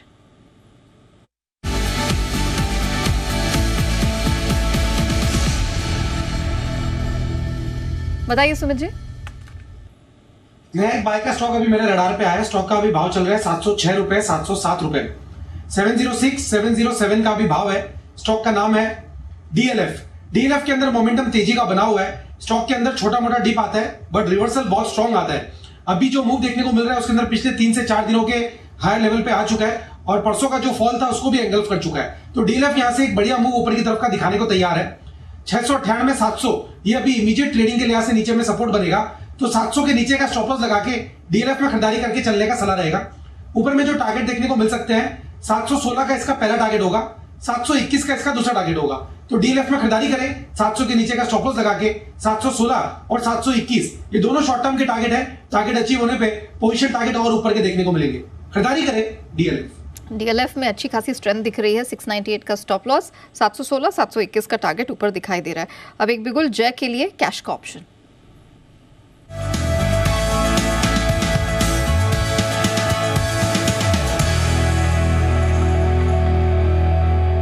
जय बताएं कहां फोकस कर रहे हैं? कल क्लोजिंग में मैंने निफ्टी का 21,000 का पुट रेकमेंड किया था एंड 57 पे किया था। 21,100 सॉरी 57 पे किया था, 40 पर और ऐड करने कहा था, रात 40 आया भी था, वहां से 72 गया तो वहां पे तो प्रॉफिट बुक करने की सलाह भी दे दी गई थी। 47 की एवरेज वाला 72 गया था। अब जो ये लॉन्ग वीकेंड है एंड उसके पहले एक ट्यूसडे जब खुलेगा मार्केट नेक्स्ट वीक, एक मंथली एक्सपायरी, सो डेफिनेटली एक बड़ा मूव मैं एक्सपेक्ट कर रहा हूँ नेक्स्ट वीक मार्केट्स में। एंड मुझे ऐसा लग रहा है कि 1% से तो ज़्यादा ही मूव आएगा। Is what I believe, either 21,100 break हो जाएंगे या तो 21,600 ब्रेक होगा। I think that is very high possibility of the same इसके बीच में रहेगा। It would be unfortunate. तो एक लॉन्ग स्ट्रैंगल में यहाँ पे सजेस्ट करूंगा। लॉन्ग स्ट्रैंगल में नया करना ये हमें कि 21,100 के स्ट्राइक का आपको एक पुट ऑप्शन खरीदना होगा जो आपको मिलेगा अभी 37 रुपये 25 पैसे पे। सो 37.25 पे खरीदे आप 21,100 का पुट ऑप्शन, साथ ही साथ 21,600 का कॉल ऑप्शन भी खरीदिए। ये आपको मिलेगा 51 रुपये 25 पैसे पे। सो आपकी जो लागत टोटल हो जाएगी 88.5। ये अगर आप नॉर्मली कोई एक एट द मनी ऑप्शन भी खरीदेंगे तो उसका लगभग 100 रुपये के आसपास का प्रीमियम होता है। But we are playing either side moves, तो यहाँ पे 88.5 पर आपकी टोटल जोड़ी का कॉस्ट होगा ये कॉल और पुट का। 21,600 का कॉल, 21,100 का put, which is 250 points away from the current market price of 21,350। So 250 points is nearly around 1.2% of the spot price. तो आई थिंक उतना मूव तो आ ही सकता है, उससे ज़्यादा आ सकता है। एंड वो आ जाता है नया दिन डेफिनेटली इसमें प्रॉफिट बन सकता है। टारगेट्स इसमें आपको रखने चाहिए लगभग ऊपर में 145 का फर्स्ट टारगेट रहेगा टोटल का, and second target will be 170। सो 145 170 ये टोटल का टारगेट रहेगा। यहाँ पे स्टॉप लॉस भी हमें ज़रूर रखना है। अगर मान लीजिए ट्यूसडे को आइदर साइड मूव नहीं आता है, फ्लैट ओपन होता है और प्रीमियम्स घटते हैं ड्यू टू थीटा इरोजन, सो हमें इसका एक स्टॉप लॉस रखना होगा। That can be placed at 43। सो 43 का कंबाइंड स्टॉप लॉस रहेगा आपका, एंड वो हिट हो जाता है तो एग्जिट करना, otherwise one can wait for the targets. ये है आपके लिए निफ्टी में स्ट्रेटजी बनानी। एक बार जय वापस से बताएं कौन एक्शन किस किस ऑप्शन में लेना है, जरा ये बताइए। बिल्कुल अनिल जी इसमें करना ये मैंने यही सोचा है कि 1% बियॉन्ड मूव तो आएगा। 2% is what I am expecting next week considering monthly expiry as well. And इसमें 21,100 का पुट खरीदे 37.25 पे, 37 रुपये 25 पैसे में मिलेगा, और 21,600 का कॉल खरीदे 51 रुपये 25 पैसे पे। तो टोटल लागत जो हो जाएगी वो 88.50 की होगी। टोटल अगर आपका 43 आ जाता है मान लीजिए तो आपको एग्जिट करना है। एंड अगर टोटल 145 170 हो जाता है, आइदर साइड मूव आया तो कोई एक बढ़ जाएगा जोर से, एंड टोटल अगर 145 170 हो जाता है तो आपको वहाँ पे एग्जिट करना है। बट अगर 43 का टोटल आ जाता है, अगर मान लीजिए फ्लैट खुला मार्केट, तो थीटा इरोजन डेफिनेटली होगा। सो यहाँ पे 21,100 का पुट ऑप्शन और 21,600 का कॉल ऑप्शन, ये दोनों खरीद के चले। ओके, तो ये है आपके लिए निफ्टी पर 21,100 का पुट और 21,100 का ही कॉल खरीदना है आपको। ये रहा है, दोनों पुट और कॉल खरीद के जा रहे हैं। इसका मतलब है कि सोमवार को कुछ बड़े एक्शन की उम्मीद, मंगलवार को, नॉट सोमवार, 21,100 का एक खरीदना है, 21,600 का कॉल खरीदना है, 21,100 का पुट खरीदना है। यानी कि कुछ बड़ा मूव आया, 21,100 के नीचे गया, यहाँ से 250 पॉइंट नीचे तो भी कुछ गेम हो जाएगा, और यहाँ से 250 पॉइंट ऊपर निकल गया बैंक निफ्टी, कुछ बड़ा मूव आया तो भी बड़ा गेम हो जाएगा। तो 88 रुपये की प्रीमियम में आपको दोनों तरफ ट्रेड करने का मिल रहा है मौका। आइए बढ़ते आगे। एनएमडीसी से जुड़ी एक इंपॉर्टेंट खबर लेकर हमारे साथ जुड़ चुके हैं आशीष। आशीष बताइए। सर कुछ रिपोर्ट्स ऐसी आ रही हैं जो बता रही हैं कि जो आयरन ओर की कीमतें भारत में आप देखें तो आगे जाके इंटरनेशनल एक्सचेंजेस से लिंक हो सकती हैं। अभी एनएमडीसी खुद तय करता है, आगे जाकर एलएमई पे या फिर अगर आप देखें तो जो दूसरे अंतर्राष्ट्रीय इंडेक्स हैं इनसे इसकी कीमतें लिंक हो सकती हैं और ये अपने आप में काफ़ी ट्रिगर होगा, क्योंकि वैसे भी अगर आप ग्लोबली देखें तो एनएमडीसी के प्राइजेस और जो अंतर्राष्ट्रीय आयरन ओर के प्राइजेस है इसमें ज़मीन आसमान का अंतर होता है। बाहर के विदेशों में अगर आप देखें तो आयरन ओर कमोडिटी बहुत ज़्यादा ही फ्लक्चुएटिंग है, बहुत ज़्यादा वॉलेटाइल है, बड़े मूव्स यहाँ पर देखने को मिलते हैं। और इसके मुकाबले अगर आप देखें तो एनएमडीसी महीने में एक आध बार प्राइस रिवीजन कर दिया तो कर दिया, नहीं तो कई महीने ऐसे भी होते हैं जब प्राइस रिवीजन होता भी नहीं है। फिलहाल अगर आप देखें तो डालियन कमोडिटी एक्सचेंज में पिछले 3 दिनों में 6% तक जो तेज़ी आपको आयरन ओर की कीमतों में देखने को मिली है। तो जैसे कि मैं बता रहा कि अपमूव भी काफ़ी तेज़ी से देखने को मिलता है, होता है तो ये क्लोजली मॉनिटर करना होगा। लेकिन सर स्टॉक भी काफ़ी ज़्यादा बजिंग है, 12 साल की ऊंचाई पर ये स्टॉक ट्रेड कर रहा है और कुछ रिपोर्ट्स ऐसी हैं जो बता रही हैं कि अभी भी अंतर्राष्ट्रीय कीमतों के मुकाबले जो एनएमडीसी की कीमतें हैं वो 20% के डिस्काउंट पर है। और सिर्फ आयरन ओर की कीमतें नहीं है, इनफैक्ट अगर आप वैल्यूएशन के लिहाज से भी देखें तो कुछ दिन पहले सिटी की रिपोर्ट आई थी, मैंने आपको बताया भी था कि वहाँ पर अगर आप देखें तो एनएमडीसी के जो कंपेरेटिव वैल्यूएशन है ग्लोबल पीएस के मुकाबले वो काफ़ी सस्ते हैं। ग्लोबली 4.5 या फिर 6 टाइम्स जो है ईवी एबिटा आयरन ओर के बड़े माइनर्स ट्रेड करते हैं। लेकिन अगर आप एनएमडीसी की बात करें तो FY25 ईवी एबिटा केवल 3.8 टाइम्स, यानी हेडरूम जो है प्राइसेस बढ़ने का भी है, वैल्यूएशन के लिहाज से भी अगर आप देखें तो हेडरूम है। एनएमडीसी 12 साल की ऊंचाई पर चल रहा है, हो सकता है स्टॉक आगे जाकर अच्छा करे। ओके, तो यह है आपके लिए एनएमडीसी पर राय। 12 साल की ऊंचाइयों पर स्टॉक आता हुआ दिख रहा है, एक्शन भरपूर बनता हुआ दिख रहा है। अब खबरें भी इंटरेस्टिंग आपके लिए आती हुई दिख रही है। एनएमडीसी जरा इसके चार्ट्स पर एक बार राय ली जाए, देख लेते हैं एक्शन किस तरफ का बनता हुआ दिख रहा है। बंसल जी चार्ट्स देखिए, एनएमडीसी जरा समझाएं कैसा है चार्ट्स पर व्यू। अनिल जी बढ़िया, एकदम टेक्निकल स्ट्रक्चर है, री रेटिंग का एक परफेक्ट दावेदार है। अगर आप देखें तो वीकली हाइस पर ही क्लोज हो रहा है और यहाँ पे पहले टारगेट बैठते हैं 218 220 के, और जिस तरीके का टेक्निकल स्ट्रक्चर है ये स्टॉक मतलब कि 218 220 पहला टारगेट, 232 दूसरा टारगेट, और ये टारगेट जैन एंड या फैब एंड तक इजीली देखने को मिल सकते हैं। तो एक ओवरवेट खरीदारी की राय है ऑन एनएमडीसी जी। माइनिंग और मेटल शेयर, जरा एक बार इस पर राय मैं जैन साहब से भी लेना चाहता हूँ। जैन साहब सभी चल रहे हैं, हिंदुस्तान कॉपर से लेकर अभी हिंडाल को आशीष जी ने रिकमेंड किया है, एनएमडीसी की भी बात हो रही है। आप बताएं आपका क्या व्यू और क्या पसंद है आपको? बिल्कुल बिल्कुल अनिल जी, कल भी डिस्कशन हुआ था इसके ऊपर, और जब कल आयरन की स्टील की बात हो रही थी तो मैंने बोला कि मुझे माइनिंग स्टॉक्स बहुत बढ़िया लगते हैं। भले ही आप एनएमडीसी की मैंने टॉप पिक में बोला था, मॉइल, इनफैक्ट संतूर मैंगनीज ये स्टॉक बहुत बढ़िया, माइथन अलॉयज, गोदावरी इस्पात, शारदा एनर्जी, ये सारी लिस्ट मैंने ली थी नाम।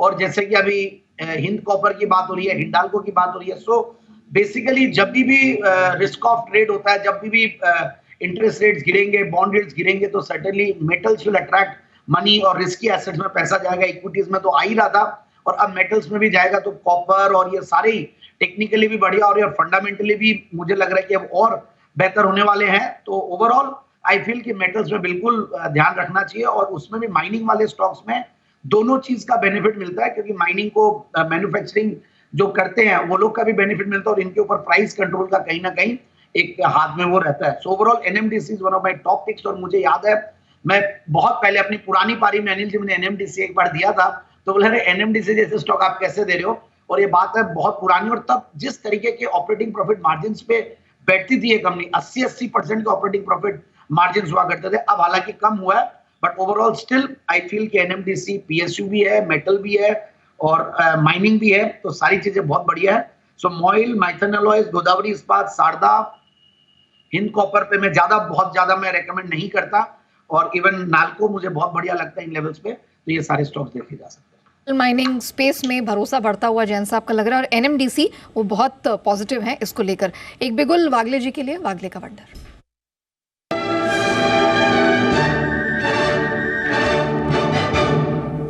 वागले सर बताइए। नेहा जी, पहले तो डिस्क्लोजर, हमने ये स्टॉक यही भाव पे हमारे क्लाइंट्स को दिया है एज BTST। स्टॉक है बिरला सॉफ्ट, 744.50 745 है। आईटी स्पेस में आउट परफॉर्मेंस है, ये कैचअप प्ले है। मैंने मॉर्निंग में परसिस्टेंट दिया था, वो 5% ऊपर है, उसका टारगेट आ गया है 7500 का। 744 745 में एंट्री करें, 738 का स्टॉप लॉस होगा, 7 रुपए की रिस्क होगी 1% वाली। आपका टारगेट होगा 760 टू 765 और ये ट्यूसडे को पहले हाफ में या ट्यूसडे के by end of the day आना चाहिए। ओके, तो अच्छी खासी स्ट्रेंथ। और इससे पहले सुमित जी ने भी अपना भरोसा बी सॉफ्ट में जताया है और अब वागले साहब भी इस पे बेट कर रहे हैं। 738 का स्टॉप लॉस, 760 765 तक का level Birlasoft tech futures में बनता हुआ दिखाई दे रहा है। कुछ और स्टॉक से जो बाजिंग उस पर जरा फोकस कर लेते हैं। वी मार्ट रिटेल अच्छी स्ट्रेंथ है, डेज हाई पर ये स्टॉक इस समय दिखाई दे रहा है। बंसल सर, वी मार्ट कोई राय इस समय?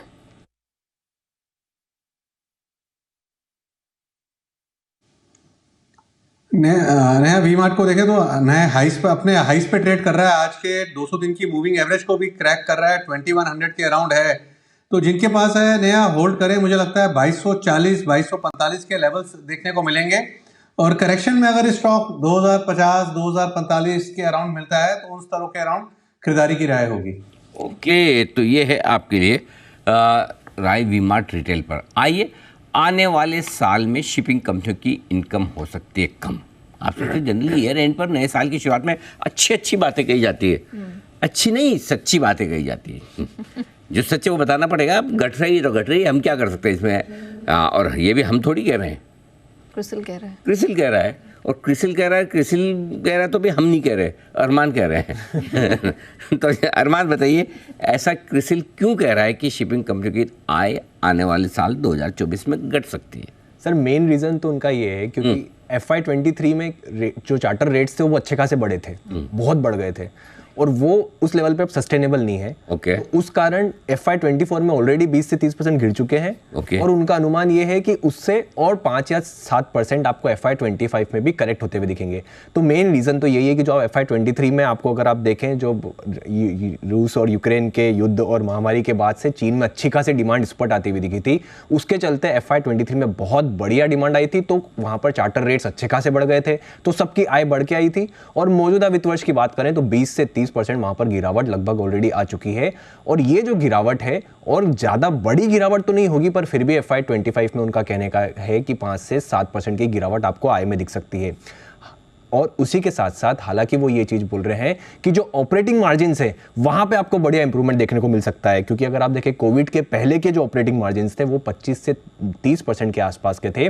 उनका कहना यह है कि FY25 में इनके औसतन ऑपरेटिंग मार्जिन लगभग 30-33% के आसपास जो है हो सकते हैं। तो ऑपरेशनली जो है वो बेहतर हो जाएंगे, पर आय में क्योंकि चार्टर रेट्स कम हो जाएंगे तो उसके चलते इनको आय में बीट आता हुआ दिख सकता है। तो ओवरऑल शिपिंग कंपनीज के लिए थोड़ा मिक्स सेट ऑफ दिख सकता है, जिसकी ऑपरेशनली बेटर आपको रहेंगे पर आय में आपको थोड़ी कमी आती हुई दिखेगी। ओके, आय यहाँ पर घटती हुई दिखाई दे रही है। और हम लगातार इसके बारे में सर बात भी करते रहे हैं ऐसे तो, लेकिन बेस इफेक्ट ज्यादा है ना। Exactly sir. Margin sir improve होंगे। मार्जिन इंप्रूव होंगे तो मतलब ऐसा कोई खराब तो फिर नहीं। यस सर, मतलब बॉटम लाइन में इतना ज्यादा फर्क नहीं पड़ेगा, बस टॉप लाइन में क्योंकि बेस इफेक्ट की वजह से। जैन साहब से पूछें। जी सर। जैन साहब, व्हाट इज योर ओपिनियन? नहीं, मुझे नहीं लगता कि बहुत ज्यादा इंपैक्ट पड़ेगा। और सर्टेनली देखिए, मार्जिन्स जब बढ़ते हैं तो मार्केट उसको बहुत बड़ा थम्स अप देता है। और जिस तरीके के वैल्यूएशंस पे ये स्टॉक्स ट्रेड करते हैं, हिस्टोरिकली शिपिंग कंपनीज बहुत सस्ते वैल्यूएशंस पे, तो शिपिंग कॉर्पोरेशन है, बहुत बढ़िया लगता है। एक PSU स्टॉक भी है और काफी वैल्यू है। मतलब जिस मार्केट कैप पे ये कंपनी है, 7-8 हजार करोड़ की मार्केट कैप के सामने जो सामान है, मतलब, और जिस तरीके का हिस्टोरिकली जो पुरानी कंपनीज है, और रियल एस्टेट की जब प्राइस री रेट होती है तो ये सारे स्टॉक्स में री रेटिंग देखने को मिल रहा है। मुझे समहाउ PSU स्टॉक्स में ये एक माहौल बनता हुआ दिख रहा है। एंड जी शिपिंग बहुत बढ़िया और काफी नीचे के लेवल पे रेकमेंड किया हुआ स्टॉक है और वहां से काफी अच्छा चल ही रहा है। और फिर बाकी और भी जो थोड़े बहुत ये सब स्टॉक है, GPPL है, गुजरात पिपावाव, उस पर ध्यान दिया जा सकता है। सो ओवरऑल आई फील की वैल्यूएशन कंफर्ट है। हालांकि बहुत चले हुए स्टॉक्स भी है, बट जहां पे भी नीचे आए तो बाय ऑन डिप्स की रणनीति अपनानी चाहिए और ये स्टॉक्स को लेना चाहिए। चलिए, तो ये राय बन रही है शिपिंग स्पेस में। गुजरात पीपावाव और SCI जैसे कुछ नाम हैं जो जैन साहब को पसंद आ रहे हैं और अच्छे खासी स्ट्रेंथ की संभावनाएं यहाँ पर बनती हुई दिखाई दे रही हैं। कुछ एक आध स्टॉक्स पे फोकस कर लेते हैं। यहाँ पर हमने देखा एस्ट्राजेनेका, अच्छी खासी स्ट्रेंथ हमने यहाँ पर बनती हुई देखी है। चार्ट्स पे मजबूती अच्छी खासी दिखाई दे रही है। हिमांशु जी, कोई राय?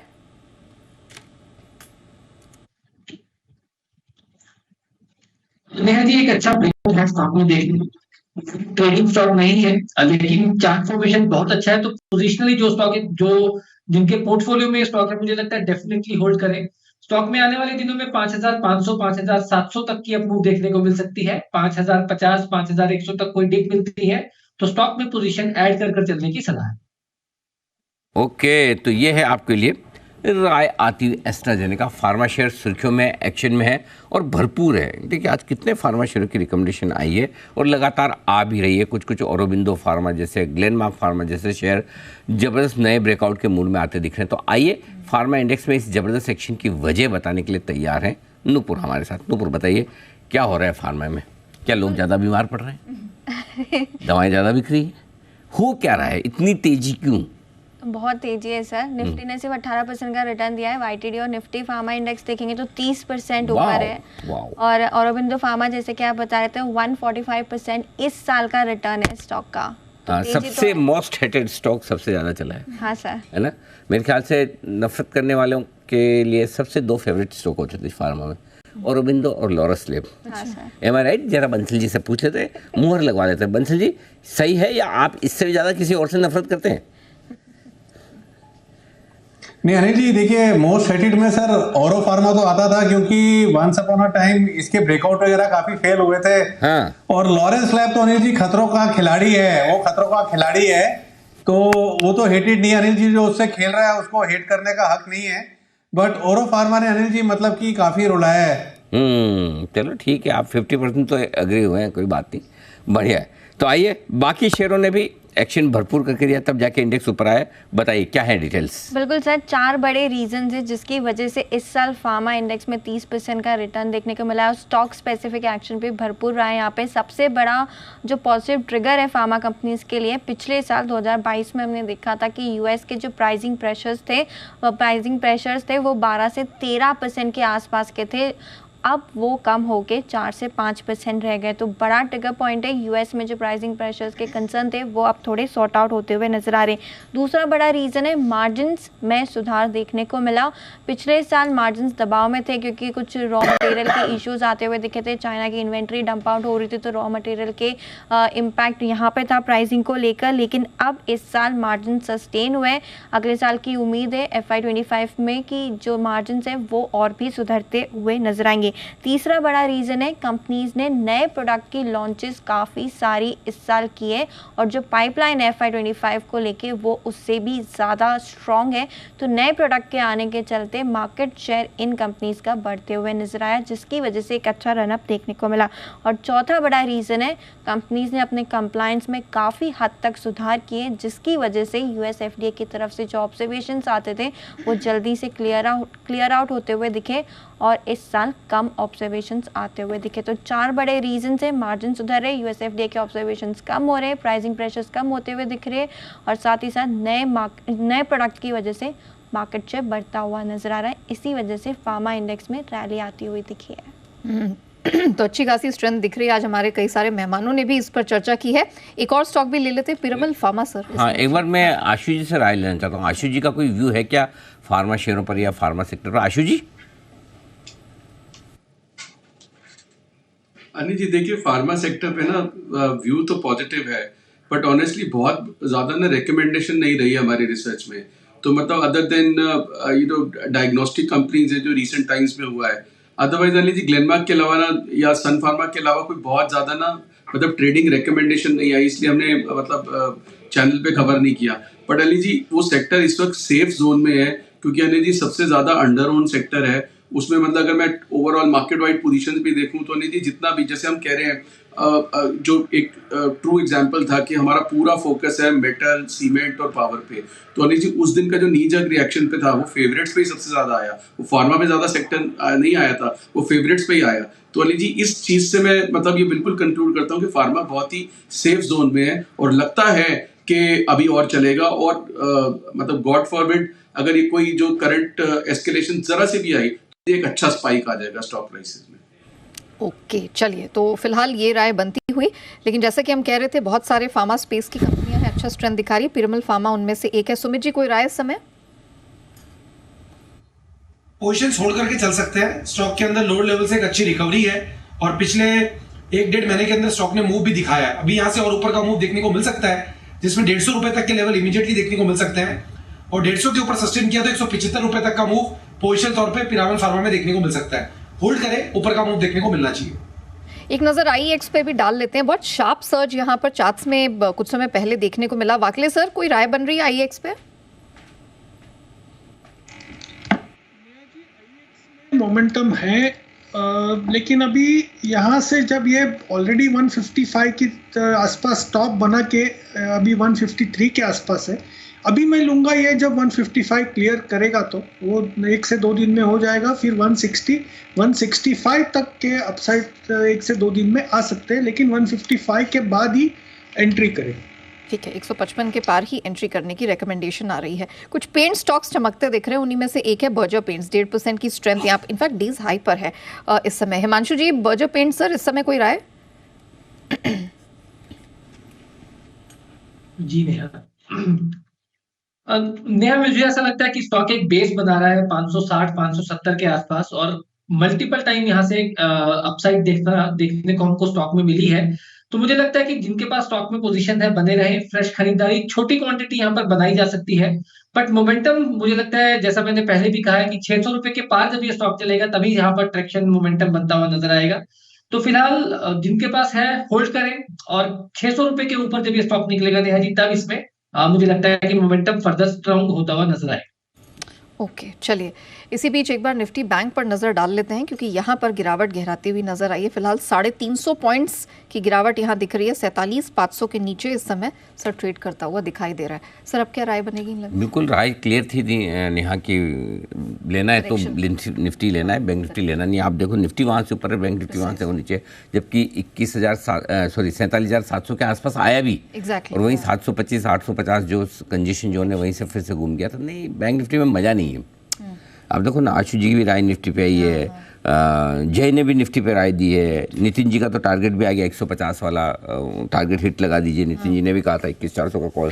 सो स्ट्रेंथ जहाँ है वहीं खरीदिए, बैंक निफ्टी में मज़ा नहीं है। 450 के आसपास स्ट्रॉन्ग सपोर्ट जोन है, लेकिन ये 3 के पहले आता तो अलग बात है। अब 20 मिनट के लिए 3 दिन की छुट्टी की में आपको रिस्क अभी खरीदारी की नहीं लेनी। ये सब लेवल्स 3 बजे के पहले काम आते हैं, 3 बजे के बाद वाले लेवल्स काम नहीं रहा। अब करना है, लॉन्ग करना है तो आपका निफ्टी रहेगा, बैंक निफ्टी नहीं। सोमवार को देखेंगे। अगर सोमवार को हमें मिलेगा 47,450 47,200 के आसपास तो रिव्यू करेंगे। आई मीन मंगलवार, नॉट सोमवार। मंगलवार को जब बाजार वापस खुलेंगे तब की तक देखेंगे। लॉन्ग साइड में कंफर्ट, ओवरनाइट पोजीशन का कंफर्ट सिर्फ और सिर्फ निफ्टी में। ठीक है, तो ये बात और क्लियर हो गई है, और अब तो बिल्कुल भी नहीं, और बैंक निफ्टी को तो अभी आप भूल जाइए जहां तक खरीदारी के बारे में आप विचार कर रहे हैं। लेकिन बहुत से स्टॉक्स हैं जो लगातार यहाँ बजिंग है, और उन पर फोकस करना तो बिल्कुल यहाँ पर बनता है। लेकिन आइए उससे पहले एक बिगुल वागले साहब के लिए, वागले का वंडर।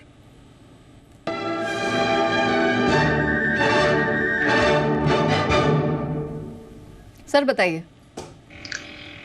नेहा जी, डीएलएफ को बीटीएसटी करके चलना है। 714 714.5 का भाव है। मुझे लगता है ये ट्यूसडे मॉर्निंग आपको 730-35 का भाव मिलेगा।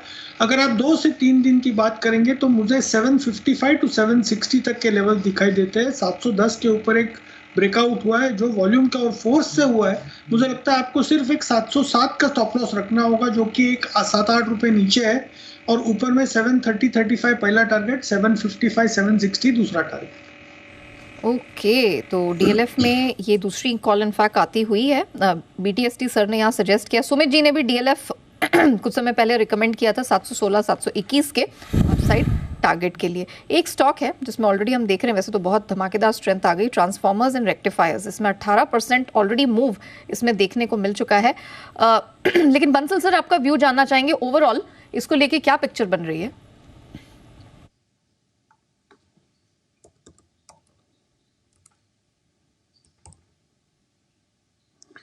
नया ट्रांसफार्मर और रेक्टिफायर्स को देखें तो नए लाइफ टाइम हाइस पे आया है। एक बड़ा ब्रेकआउट देखने को मिल रहा है, कंटिन्यूसली रैली ले रहा है। तो नया जिनके पास है बने रहे। करेक्शन में स्टॉक अगर मिलता है ये 203 205 के अराउंड, तो ट्रांसफार्मर्स एंड रेक्टिफायर में खरीदारी की राय होगी।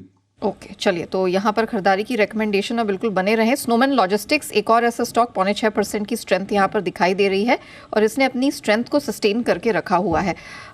सुमित जी, कोई राय?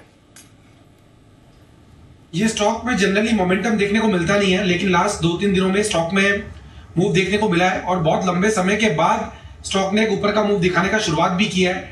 तो स्टॉक अगर 60 के ऊपर कंटिन्यूसली 1-2 दिन सस्टेन कर जाता है तो अगले हफ्ते में स्टॉक में जो ऊपर के टारगेट देखने को मिल सकते हैं 70 रुपए से लेकर 72 रुपए तक के इमीडिएट टारगेट देखने को मिल सकते हैं। तो फिलहाल ट्रेलिंग स्टॉप लॉस लगा के पोजीशन होल्ड कर सकते हैं। नीचे में 58 रुपए के आसपास का ट्रेलिंग स्टॉप लॉस बनेगा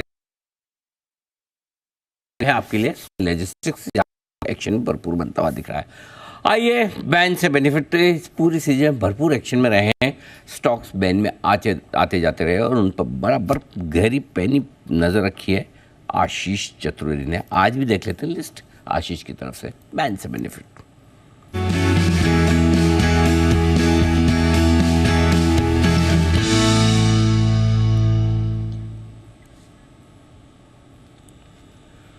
बताएं आशीष, बैन में कोई बार आने की तैयारी में? 8 स्टॉक हैं सर हमारे पास फिलहाल बैन में। इनमें से 2 स्टॉक ऐसे हैं जिनमें उम्मीद है कि स्टॉक बैन से बाहर दिख जाएंगे। इनफैक्ट एक में तो कंफर्मेशन भी है। मनोपुरम यहाँ पर पोजीशंस घटकर हो गई 79% और आरबीएल बैंक यहाँ पर हो गई 80.07%। समय हमारे पास बचा हुआ अच्छा खासा। तो आरबीएल बैंक और मनोपुरम ये 2 स्टॉक 8 में से आपको बैन से बाहर दिख जाएंगे।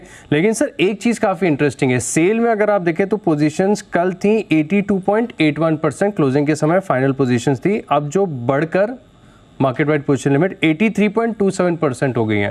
यानी कोई तो है जिसने 5000 पर डे पर लॉट की पेनल्टी देके पोजीशन सेल में बढ़ाई है। ओहो, अच्छा, पोजीशन बढ़ गई। गलती से भी तो बढ़ सकती है।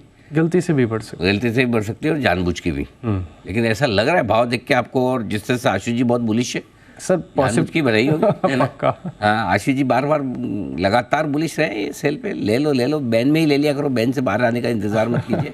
अच्छा, अब एक बार फिर से बताइए कौन कौन बाहर निकल रहा है? सर बाहर निकल रहा है मनोपुरम और आरबीएल बैंक। मनोपुरम और आरबीएल 2 बार से निकलने की तैयारी में और अंदर आने की संभावना, आशंका? सर मेटल स्पेस में भरपूर एक्शन है। नालको यहाँ पर 115%। ये तो नहीं लगता आएगा। 98% है आज। ये तो थोड़े रोलर्स भी शुरू हो जाएंगे। एक्सपायरी के 3 ही दिन बचे तो क्या वो मार्जिन बढ़ने लगता है ना स्टॉक्स में 4 दिन पहले ही, तो मार्जिन बढ़ने का काम आज से ही शुरू हो गया। तो आई डाउट कि जी आएगा, लेकिन हाँ पिरामल, नैल्को ये हो सकता है। ये 2 स्टॉक आ सकते हैं। आशीष जी की विशेष टिप्पणी ली जाए सेल पे? बिल्कुल सर। आशीष जी, जो आशीष बता रहे हैं पर लोड पर डे 5000 रुपए, सेल में कोई जानबूझ के दे रहा है? बिल्कुल अनिल जी, कोई गलती से नहीं दे सकता, बिल्कुल जानबूझ के दे रहा है। और अनिल जी बहुत ही स्ट्रॉन्ग सिग्नल है, भाव बता रहा है। अनिल जी मैंने भी ये सारे स्टॉक्स जब स्टडी किए जो कल परसों का फेरोशियस मूव में, उसमें अनिल जी देखिए ना कौन कौन सा स्टॉक मतलब उसके बाद जो सबसे ज्यादा वापस आया है। तो उन्होंने सबसे पहला नंबर मतलब या टॉप 5 में या 3 में सेल है। तो अनिल जी वो क्लियर सिग्नल दे रहा है। अनिल जी यही स्ट्रेंथ है। आप बिल्कुल ये रिसर्च करा लीजिए कि ये जितने पॉपुलर स्टॉक्स हैं, मैं फिर बोल रहा हूँ थीम मेरे लिए मेटल, सीमेंट, पावर है, उसमें कौन से स्टॉक गिर के वापस आए? टाटा पावर नहीं आया अनिल जी 348 वाला, वो 320 जाके 330 के आसपास है। इंडस नहीं आया अनिल, जो आए, जो हिंडाल्को आया, सेल आया, हिंद कॉपर आया, इंडिया सीमेंट आ रहा है। तो अनिल जी ये सारे स्टॉक्स जो वापस दम से आए हैं उसकी तरफ वो बहुत स्ट्रेंथ दिखा रहे हैं। SAIL is definitely one of them, Zomato is another one. और सारे अनिल जी बहुत अच्छे स्टॉक्स हैं। अब डिलीवरी वाले को टेंशन होनी नहीं चाहिए, फ्यूचर वाले का कट गया डर के मारे, ऑप्शन वाले को तो हम कहते हैं खड़े रहो, क्या पता अगले 3 दिन में क्या हो जाए।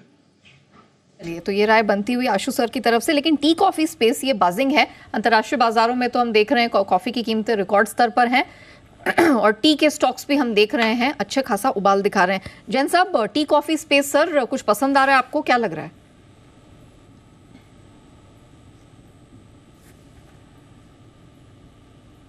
जैन साहब, ये सवाल आपके लिए था सर। सर अनम्यूट हो जाइए। देखिए, फर्स्ट ऑफ ऑल तो मैं जो अभी पेनल्टी का डिस्कशन चल रहा था उस पे एक अपडेट देना चाहता हूँ, करेक्शन करवाना चाहता हूँ। 5000 नहीं, 50,000 रुपये पर लॉट है। 50,000 प्लस जीएसटी। Yes sir, 50,000। ये कब हुआ? ये बहुत पहले से ही है सर। ये 5,000 तो बहुत छोटी सी चीज होती है, 50,000 है तभी कोई लोग करते नहीं है। और ये लास्ट डे बहुत प्रॉब्लम होती है अनिल जी, जब आपको रोल ओवर करना होता है तो ये बहुत बड़ी रिस्क होती है ट्रेडर्स के लिए। और हम लोग ये देखते हैं कई बार डिलीवरी लेनी पड़ती है क्योंकि आप रोल ओवर करने में डर लगता है, और इसलिए मैं डबल क्रॉस चेक किया हूं मेरे रिस्क मैनेजमेंट डिपार्टमेंट से भी। धन्यवाद जैन साहब, thanks for your insight, deep insight. जी सर।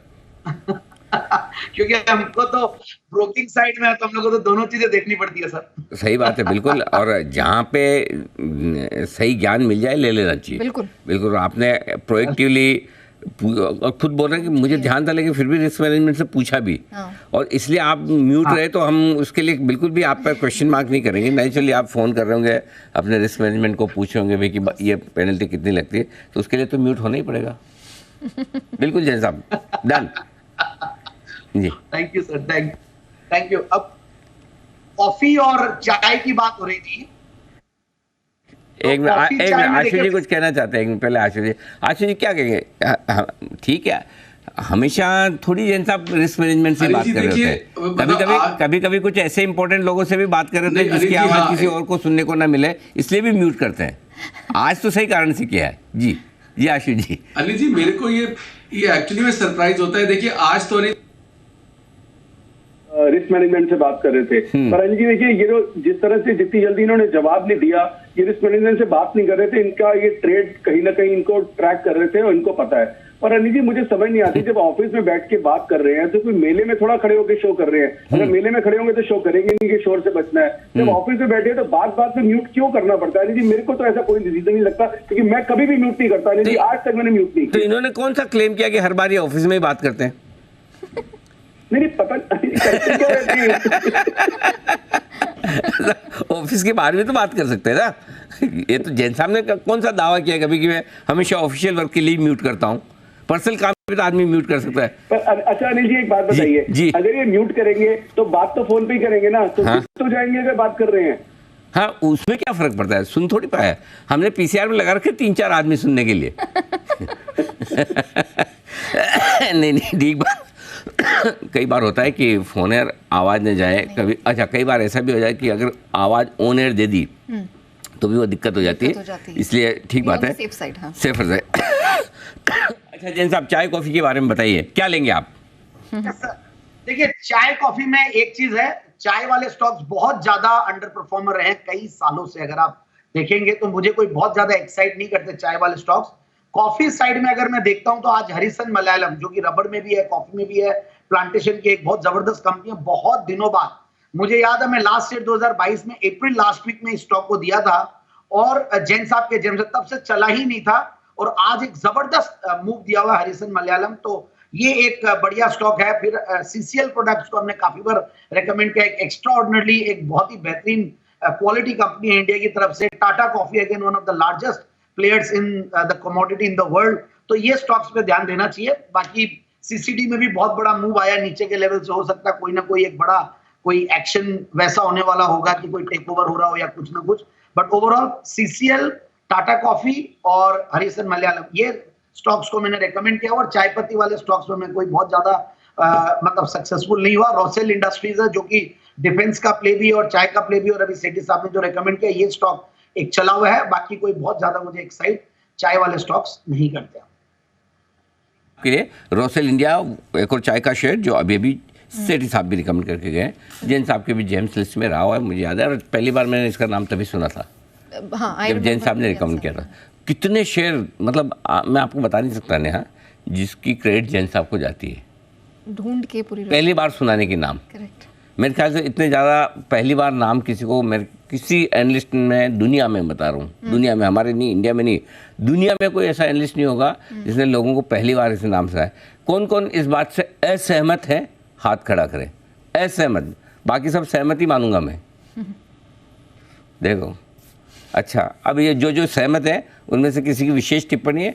मेरे ख्याल से जैन साहब से ज़्यादा अननोन नाम किसी ने लोगों को नहीं सुनाएंगे अब तक रिसर्च करके। करेक्ट, बराबर है। Ashu sir, thank you sir. Anil ji 100%, Anil ji 100%। मतलब दुनिया में तो क्या, मतलब व्यूअर्स और उनकी तो बात छोड़ो, as an analyst Anil ji हमने कई बार नाम नहीं देखे होते, मतलब सर्च करने लग जाते हैं कौन सा स्टॉक है और कहां से लाते हैं, तो ये बिल्कुल जेन्युइन बात है। Your observation is more than perfect. Correct. Sumit ji. बिल्कुल अनिल जी, आपने एकदम सही कहा। ऐसे ऐसे स्टॉक के नाम है कि पीसीआर को भी 4 बार पूछना पड़ता है कि कौन सा स्टॉक फायर करना है उनको। स्पेलिंग के साथ। और अच्छा एक ही जगह, अच्छा मालूम है जैन साहब की वजह से पीसीआर को एक बड़ी सुविधा भी है। एक ही जगह ऐसे ही जहाँ गलत स्टॉक फायर भी करते तो उनको डांट नहीं पड़ती। जैन साहब का है ना, तो नहीं पता चला होगा, बाकी किसी का करके देखे, ऐसा है। जी जय, मैंने तो अनिल जी एक बार पहली बार ये कंपनी का नाम सुना था जब जैन साहब ने अनिल जी रेकमेंड किया था, ब्लैक रोज। हाँ आया रेड था। रोज अनिल जी, लगभग रेड रोज आप देखते हैं अनिल जी, मूवी भी आया था, मगर ब्लैक रोज जब आया अनिल जी तो मैं तो बोला ये क्या है, ढूंढता हूँ जरा, कभी देखा नहीं है। सो यस, उसके तब से अनिल जी मैंने बहुत ध्यान से सुनना चालू किया, तब से वो दिन से। अच्छा ओके जी आशु जी।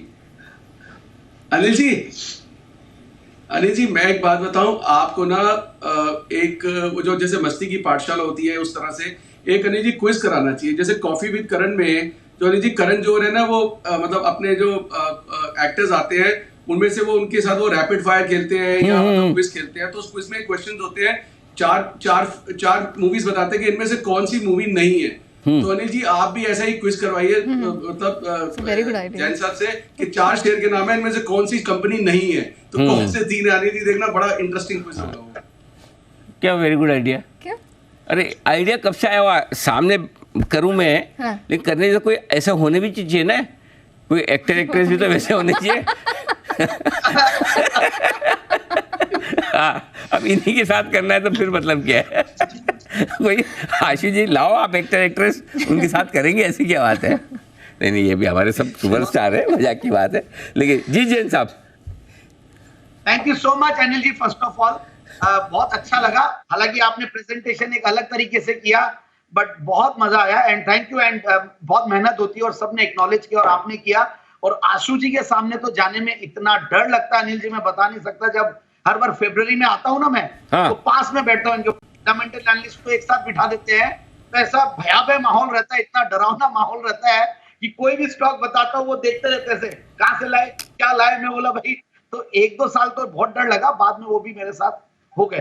तो thank you so much Ashu ji for all your kind words sir. Ashu ji ये तो सर, ये बात तो आशु जी को पसंद बिल्कुल नहीं आई, उनका डर कम हो रहा है, खत्म हो रहा है, ये नहीं पसंद आई। आशु जी प्लीज मेक श्योर, हाँ इस वाले में ये ठीक नहीं है, ये सब में बना रहना चाहिए। आपका डर एनालिस्ट में बना रहना चाहिए, एंकर्स में बना रहना चाहिए, चैनल्स में बना रहना चाहिए, सब जगह बना रहना चाहिए जी, और दर्शकों में भी बना रहना चाहिए, नहीं तो फिर क्या वजह। अरे होना चाहिए सब तरह के, मतलब मजबूत लोग होने चाहिए बिल्कुल। चलिए तो ये थी आपके लिए पूरी। आइए बढ़ते आगे। सीमेंस ये स्टॉक है सुर्खियों में, एनालिस्ट मीट हुई है, और अरे उससे पहले 3:20 की स्ट्रेटजी का भी टाइम हो गया। हाँ बिल्कुल कर लेते पहले। ठीक है चलिए, तो बिगुल सर की 3:20 की स्ट्रैटेजी का सबसे पहले।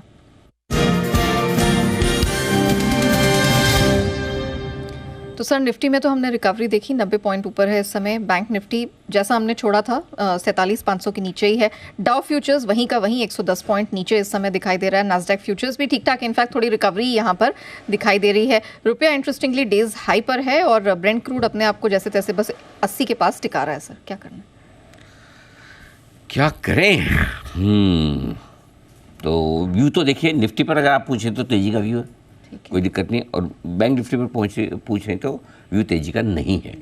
मंदी बहुत करनी है ऐसी जरूरी नहीं। आपको क्या करना है, अगर आप लॉन्ग पोजीशन बनाकर जाना चाहते हैं तो स्टॉक्स में बनाइए, ज़्यादा बढ़िया। कई सारे स्टॉक्स हैं जो आज अच्छे ब्रेकआउट के साथ बंद हो रहे हैं, वहाँ ज़्यादा सेफ है।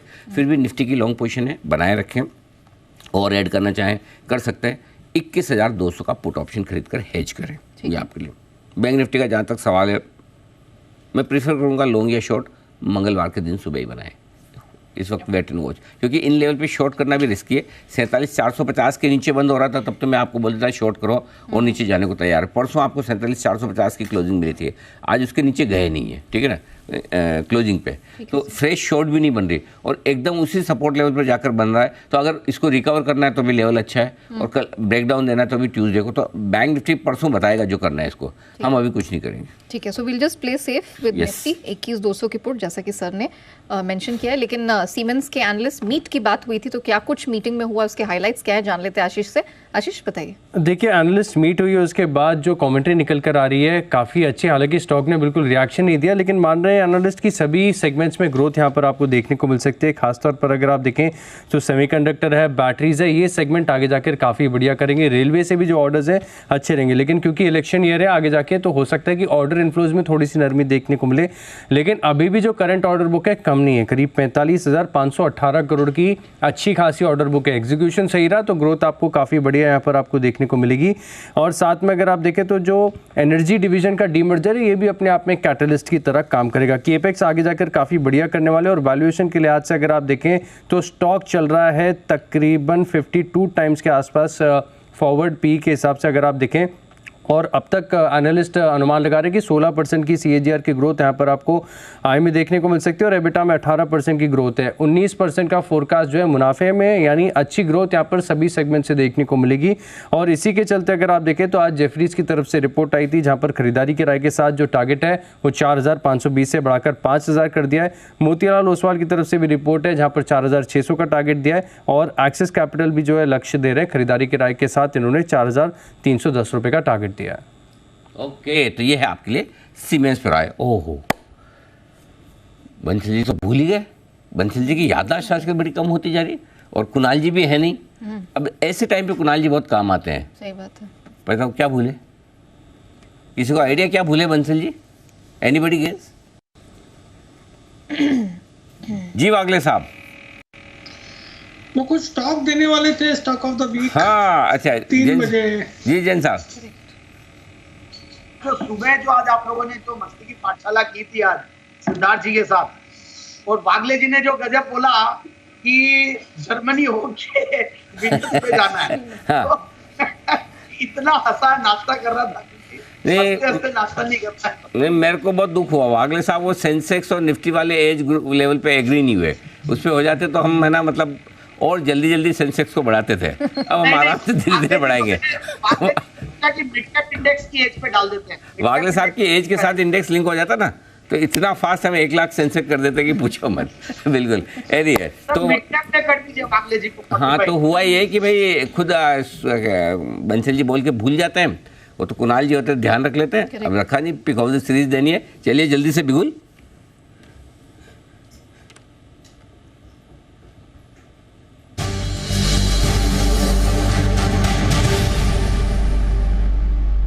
जी बंसल जी बताएं sir, pick of the series. Anil ji, उससे पहले वागले जी को धन्यवाद है। मुझे तो लगता था कि वागले जी मुझको सुनते नहीं है कि मैं क्या बोल रहा हूँ क्या नहीं बोल रहा हूँ, तो वागले जी मेड माई डे, मतलब कि मेरी धारणा को गलत निकाला। मुझे लगता था वो अपने स्टॉक देते हैं और अपनी मतलब कि टर्मिनल पे देखते रहते हैं, ऊपर भी कम देखते हैं। इतने तो आज भाव, मुझे समझ में आया, इतने भाव वागले जी भी सुन रहे हैं। और बंसल जी इतने भाव विभोर ना, मंत्र मुग्ध ना, खाली उन्हें कैजुअली बोला कोई स्टॉक देने वाले थे इसे, बस ऐसा भी इतना भी ज्यादा नहीं बोला जिसमें आप इतने मतलब एकदम खुश हो रहे हैं। जी बताइए। नहीं अनिल जी, वागले जी का इतना सुनना ही बहुत बड़ी बात है। और पिक ऑफ द सीरीज है हिंदुस्तान यूनिलीवर, जिसको मैं और कुणाल जी रेगुलरली रिकमेंड करते आ रहे हैं। चार्ट्स पे देख लें, वीकली चार्ट्स पर, मंथली चार्ट्स पर एक राउंडिंग बॉटम पैटर्न फॉर्मेशन बन रहा है और नए लाइफ टाइम हाई का प्रबल दावेदार है। यहाँ पर 2497 2497 पे लगाना है स्टॉप लॉस। जनवरी सीरीज के लिए खरीदना है 2788 2788 के टारगेट के लिए लीवर पर एक ओवरवेट खरीदारी की राय है।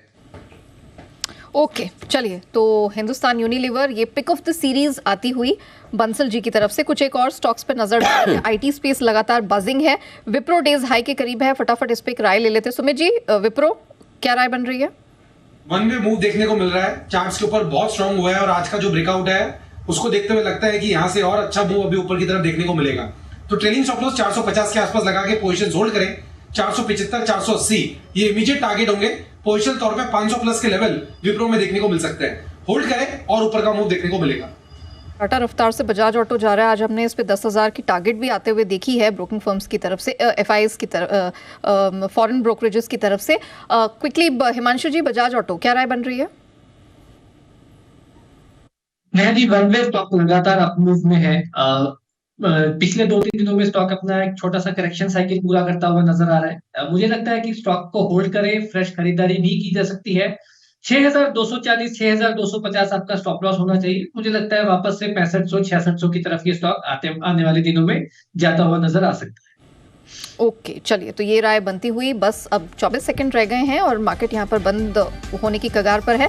21,330 के करीब फिलहाल हम निफ्टी को देख रहे हैं, जो कि 75 पॉइंट ऊपर है। हरे निशान में इसने अपने आप को टिकाए रखा है। निफ्टी बैंक की भी बात करें, 390 पॉइंट्स की फिलहाल यहाँ पर गिरावट दिख रही है और 47,500 के नीचे ही इस समय देखने को मिल रहा है। निफ्टी गेनर्स में क्लियरली यहाँ पर IT स्पेस की कंपनियां हैं, मिड कैप लार्ज कैप सब में स्ट्रेंथ के साथ ही ट्रेड होता दिख रहा है। विप्रो, HCL टेक 2.5 से 6.5% तक की स्ट्रेंथ यहाँ पर दिखाई दे रही है और ऑटो स्पेस भी अच्छा परफॉर्म करता नजर आया आज। बिल्कुल, तो ये घंटे की मधुर आवाज आपके कानों में आ चुकी है। बंद होते वक्त बाजार अच्छी तेजी के साथ निफ्टी पर बंद हुआ है, सेंसेक्स पर बंद हुआ है, बैंक निफ्टी जरूर थोड़ा सा रहा है ढीला और ढाला। आइए बाजार बंद होने के बाद के एक्शन पर करते हैं फोकस। कमोडिटी मार्केट के लिए रहा ये साल उठापटक वाला। एक और गोल्ड ने नया रिकॉर्ड बनाया तो कच्चा तेल ऊंचाई से 20% नीचे आ गया। लेकिन इन कमोडिटीज में सेंटा की पसंद क्या है, ये है हमारा Christmas special Santa picks commodity special. शाम 4:30 बजे आज ये विशेष शो हम आपके लिए लेकर आएंगे कमोडिटी बाजार में, जहाँ पे क्रिसमस पिक्स आपको सेंटा पिक्स मिलेगी कमोडिटीज मार्केट में। अब 4 साल से छोटे बच्चों को कफ सिरप नहीं दिया जा सकेगा। DCGI drugs controller general of India ने ये कहा कि छोटे बच्चों को ये कफ सिरप ना दिया जाए। क्यों लिया ये फैसला, क्या वजह है, क्या साइड इफ़ेक्ट्स हैं, बच्चों पर क्या बुरा असर पड़ता है, ये सब आप जरूर जानना समझना चाहते होंगे। और ऐसे में आपको शाम का 6 बजे का ये शो हमारा ज़रूर देखना चाहिए। और इसमें हमारे खास मेहमानों की शो है कफ सिरप और बच्चे जरा बच के। कौन कौन होंगे? Doctor Sunila Garg, public health expert, doctor Neelam Mohan, senior paediatrician Medanta hospital से, और doctor Jagriti Sanghvi, executive board member IAP Mumbai से। इन तीनों से करेंगे हम मुलाकात शाम 6 बजे। कफ सिरप और बच्चे जरा बच के। नया साल आने वाला है, उससे पहले क्रिसमस को लेकर सभी उत्साहित। और अगर आप भी किसी को कोई गिफ्ट देना चाहते हैं कुछ हटके या क्रिसमस न्यू ईयर पर, तो बताएंगे हम आपको इनोवेटिव फाइनेंशियल गिफ्टिंग आइडिया। जी हाँ, शाम 6:30 बजे मनी गुरु में देखिए पोर्टफोलियो का सीक्रेट सेंटा। हमारे साथ होंगे पंकज मठपाल, पूजा भिंडे, दोनों ही फाइनेंशियल प्लानर से करेंगे मुलाकात भी आज। और रात 8 बजे हमारी प्राइम टाइम बुलेटिन। देश में बीमार पड़ना कई बार जमीन बेचने की मजबूरी बन जाता है। मिडिल क्लास का कोई इंसान अगर बीमार हुआ तो एक झटके में गरीबी रेखा से नीचे चला जाता है। उसका कारण ये हॉस्पिटल्स के अनाप शनाप बिल। इसी पर लगाम लगाने के लिए सरकार ने कसी है कमर और इंश्योरेंस प्रोग्राम के तहत आने वाले हॉस्पिटल्स को रेगुलेट करने की तैयारी भी कर ली है। सरकार इससे खर्चों पर लगाम लगाएगी और इंश्योरेंस फॉर ऑल इस लक्ष्य को भी हासिल करेगी। रात 8 बजे की हमारी कवर स्टोरी इसी पर है, क्यों हेल्थ रेगुलेटर जरूरी है, देश मांगे हेल्थ रेगुलेटर। आज की हमारी कवर स्टोरी इसी पर होगी। चलिए, एक्शन भरपूर। और आज के सेशन में भी बंद होते हो हम 31,349 पर 94 अंकों की तेजी के साथ। 241 अंकों पर 71,100 के पास बंद होता हुआ सेंसेक्स। बैंक निफ्टी में जरूर रहा नुकसान 350 अंकों का, 47,500 के बेहद करीब बंद होता हुआ। समाचार समाप्त हुए, विदा लेने का वक्त है। लंबा वीकेंड है, सोमवार को भी छुट्टी है। आई एम श्योर आप सबके कुछ न कुछ प्लान्स होंगे, बताना चाहते हैं आशु जी। आशु जी। अनिल जी, एक बहुत इंपॉर्टेंट चीज मिस हो जाती as a well wisher of Wagle ji. आप वो उनको लग रहा है कि राकेश जी ने कॉम्प्लीमेंट दिया है। हाँ। अनिल जी, राकेश जी ने जितनी बुरी बुरी बातें बोली हैं अभी कि मुझे लगता था वो ऊपर देखते नहीं है, वो ध्यान नहीं देते, वो कंसंट्रेट नहीं करते, हाँ। वो सुनते नहीं है। अनिल जी ये सब बोल के कह रहे हैं थैंक यू थैंक यू। वो मैं अनिल जी वो कहना कुछ और चाह रहे थे कि वागले जी बहुत खुश हो जाए कि पार्टी वार्टी दे दे राकेश जी को। एग्जैक्टली, और उन्होंने भी कोई खास तारीफ वैसे की भी नहीं, बोला कि कोई शेयर वेयर देने वाली बात थी। सो चलिए, मैं आपको दोनों को रिकॉर्डिंग भिजवा दूंगा और उसको देखिए और विश्लेषण कीजिएगा। 3 दिनों का समय करेंगे क्या वैसे भी, तो आराम से देखिएगा। चलिए, बहुत बहुत धन्यवाद आप सभी मेहमानों का, शुक्रिया आज हमारा साथ देने के लिए। छोटे से ब्रेक का वक्त है। कमोडिटीज सो फोकस रहने वाला है कमोडिटी मार्केट पे, क्योंकि हमने देखा है कि आफ्टरनून यानी कि दूसरी पारी में अच्छी खासी स्ट्रेंथ आई है, बहुत जबरदस्त रिकवरी आई है। And all thanks to dollar index जो कि 5 महीने के निचले स्तर पर है। सोना चांदी 3 हफ्ते के हाईस पर है। कच्चा तेल अच्छी स्ट्रेंथ के साथ ट्रेड कर रहा है और मेटल्स वापस से मल्टी वीक हाई की तरफ बढ़ते दिखाई दे रहे हैं। अब ऐसे में करना क्या है, डॉलर इंडेक्स और कितना कमजोर होगा, क्या रणनीति अपनानी है ओवर द वीकेंड, सब हम जानेंगे।